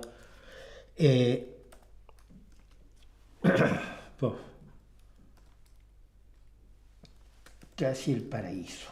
Luego hizo una secuela que no me gustó tanto, que fue Paraíso 25, pero él dice, publicada en 1956, imagínense un añito después de que yo nací, y a lo mejor fue en celebración de eso. No, es cierto. Aborda el retrato de una clase social que esconde su mediocridad detrás del lujo y el poder. Acabo de describir muchísimos en México y en todo el mundo. Esconder su mediocridad detrás del lujo y el poder. Crítica social representada a través de intriga continua, diálogo vertiginoso, etcétera, etcétera. Bueno, es el niño italiano Amadeo Padula que se finge el príncipe Ugo Conti. Y es una novela maravillosa, maravillosa. Y creo que con la Marquesa, y siempre que viene alguien así del extranjero muy importante, pasa en México, se pierde el culo y se pierden las formas y se pierde la racionalidad. Entonces, como era la Marquesa y dijo lo que dicen todos los populistas, ¡ay, qué bien! Tiene razón la Marquesa. No, tiene razón porque todo lo que dijo era lo que se esperaba que dijera. La agenda de atrás es la que nos preocupa. Ahora llevan a Pablo Iglesias, que es la contraparte perfecta de la Marquesa, el Marqués de Galapagar, como le llaman algunos, en serio, no es Marqués, pero le llaman el Marqués de Galapagar, porque él se reía, él decía que era despreciable y nunca podría confiar en alguien que tuviera una casa de 300,000 euros, luego se compró una casa exactamente de 300,000 euros. Que chico, hay que ser bobo. Bueno, lo llevan ahora a hablar, a dar una charla magistral. Y como fue vicepresidente primero de gobierno, en una gestión espantosa, ridícula, prescindible, olvidable del todo, como fue vicepresidente primero de gobierno y tiene un canal de YouTube, que yo tengo uno, entonces los que se mueven del lado opuesto a la Marquesa van a decir que la verdad absoluta la va a decir el 5 de abril Pablo Iglesias en la universidad. Es de bobos. Las ideas valen por lo que son, no por quien las expresa. Que esto ya nos lo enseña la Odisea. La verdad es la verdad, diga la Odiseo o su porquero, el que le cuida la piara de cerdos. Pero en fin, esa es la historia que pasó con la Marquesa. Pero mucha gente se enojó conmigo porque dijo, ¿por qué la criticas por ser Marquesa? Pues porque sí, yo no puedo. Sí, sí puedo. Y como puedo, lo hago. ¿Qué pasa?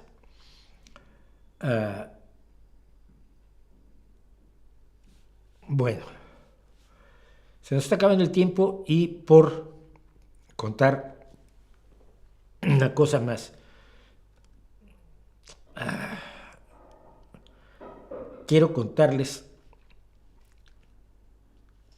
Es que no estoy dando muchos datos que digamos, entonces vamos a hablar de esto que me había quedado el otro día con la preocupación. Uno de los argumentos religionistas básicos, los argumentos teístas, es fundamentalmente que si no hubiera Dios nos portaríamos como unos verdaderos trogloditas. Es decir, si no hubiera Dios, mataríamos, violaríamos, robaríamos. Todos. Cosa que yo no veo por qué, porque yo nunca he tenido antojo de matar a alguien. Digo, es decir, yo lo mato al hijo de... Sí, es una cosa decirlo, pero no, pensar realmente en la posibilidad de acabar con la vida de otro ser humano, pues no. ni violar tampoco, ¿no? Es un tipo de placer que no creo yo que sea placentero, ¿no? Placer es compartido o no es. O robar, ¿no? Alguna vez robé un libro y me pescaron, tenía yo 15 años. Pero bueno, es que era un buen libro y no tenía dinero, pero no es justificación ni explicación, por cierto. Entonces, siempre me pareció una propuesta muy extraña esa. O sea, Dios existe para que no nos comportemos como unos verdaderos psicópatas. ¿Para qué nos hizo, no? Pero realmente la gente se frena por eso. Porque las cárceles están llenas de creyentes, ¿eh? Todas las cárceles están llenas de gente que creen todos los dioses que ustedes se imaginan. Los ateos son muy poquititos en las cárceles. Además, es una proporción muy pequeña. Aparte de ser una proporción pequeña de la población, es una proporción aún más pequeña en las cárceles. Se supone que porque los ateos delinquen menos, quizás porque tienen un nivel sociocultural que los pone en las minorías encarcelables. Tampoco estoy diciendo que sea por su ateísmo, pero puede ser. Bien, entonces yo siempre he argumentado, primero que nada, que eso no te hace moral. La moral es precisamente el sentir que tú no puedes disponer de la vida de otro, ¿no? No eso es que si lo mato me voy al infierno, entonces aunque tenga muchas ganas de matarlo, me aguanto para no ir al infierno o para alcanzar el cielo, que es el gran soborno celestial, por lo menos en el cristianismo. Si te portas bien te daremos el cielo, aunque tengas negras intenciones. Y si te portas mal, aunque sea con buenas intenciones, te irás al infierno. Entonces, compórtate no por lo que es verdaderamente un concepto moral del respeto a los seres humanos a tu alrededor, ni mucho menos, sino por miedo al castigo o por ambición del premio. Yo creo que si bien las leyes divinas estipulan una serie de cosas que nadie hace caso, las leyes humanas hacen lo mismo con un poco más de eficacia. Me explico. Cuando se cae la estructura social, cuando hay una alteración importante en la estructura social, y pensaba yo, por supuesto, en Haití, en lo que ha estado pasando en Haití, en lo que ocurrió en El Salvador y Honduras después de terminar la Guerra Fría, en lo que ha pasado en México, por supuesto, en lo que pasó en Colombia, como ejemplos. Obviamente hay muchos ejemplos más en África y en medio mundo. Se legitima la inmoralidad, se legitima el asesinato, la violación, el robo, el soborno, el cohecho, el desvío de fondos, etcétera, etcétera. Deja de verse socialmente mal. Y cuando deja de verse socialmente mal, se hace con mayor, se comete con mayor frecuencia. Cuando ha habido grandes apagones en la historia, recuerdo un apagón que hubo en Nueva York, no me explico cómo, porque ¿cómo haces para que toda la ciudad quede a oscuras? ¿Qué tan mal organizado tenías tú el suministro eléctrico para que un problema deje a toda la ciudad a oscuras? Pero me acuerdo cuando el apagón de Nueva York, que automáticamente lo primero que hay es que hordas de personas minoritarias, pero hordas, se lanzan a saquear comercios, a romper cosas solo por el placer de romperlas, automóviles que están por allí, cuyos dueños no tienen la culpa absolutamente de nada. En algunos casos entrar a robar a casas.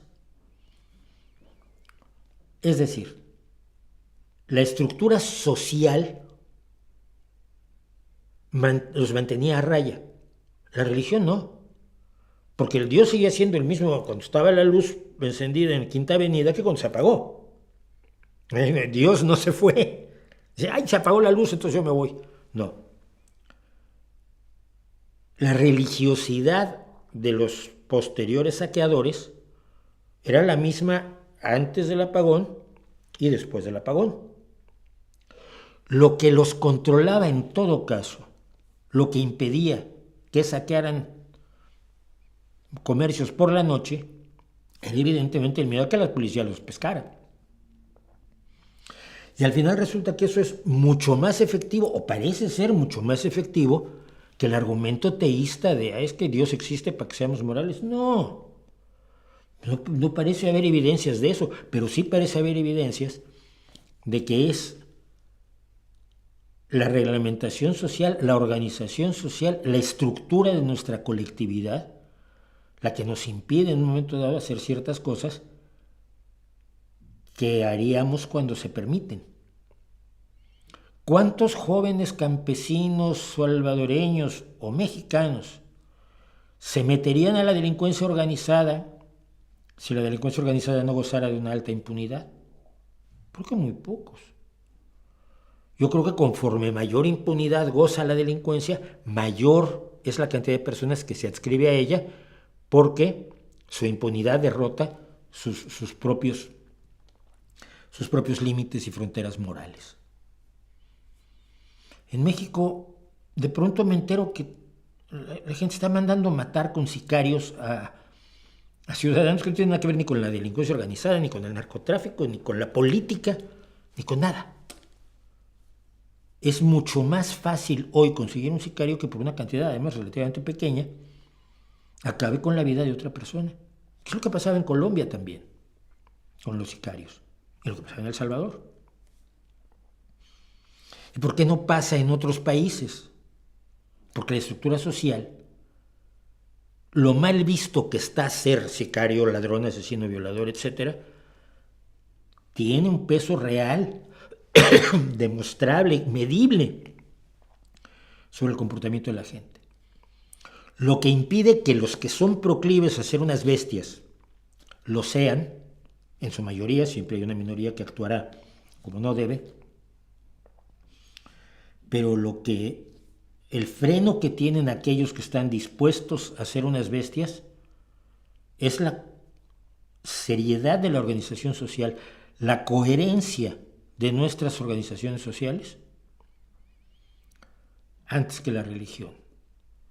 Y esto debería ser una noticia muy mala para los religionistas que siguen creyendo que con miedo, con sobornos, con amenazas, es como se hace la moralidad humana. La gran mayoría de los seres humanos, con leyes o sin leyes, con dioses y sin dioses, se van a comportar razonablemente bien con su vecino. Pero cuando se sueltan las fuerzas del mal, se sueltan más cuando no hay una organización social sólida y un llamado a cuentas por parte de los seres humanos que te rodean, que cuando tu Dios te dice que de todos modos, antes o después de que lo hicieras, te ibas a ir al cielo o al infierno de todos modos.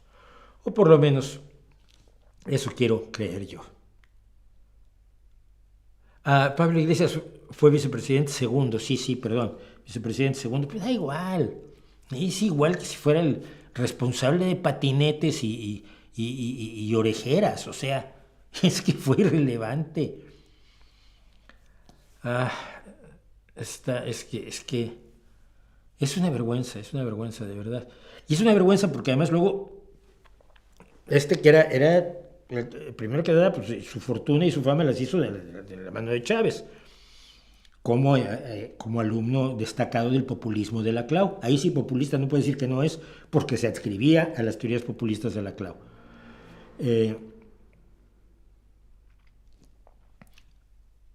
Y lo peor es que le da un mal nombre a toda la izquierda. Me está diciendo Carla Cibaraya, y esto es interesante.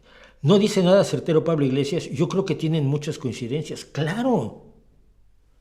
Pero lo que hace es otra cosa. Y lo además que dice es otra cosa. Él dice lo que tú quieres oír. Pero cuando está fuera de tu alcance, te dice que lo que quiere hacer es destruir el Partido Socialista. Te dice que la dictadura del proletariado es una democracia mucho más perfecta que la que tenemos, pero que para poder acceder al poder tenemos que fingir que somos demócratas.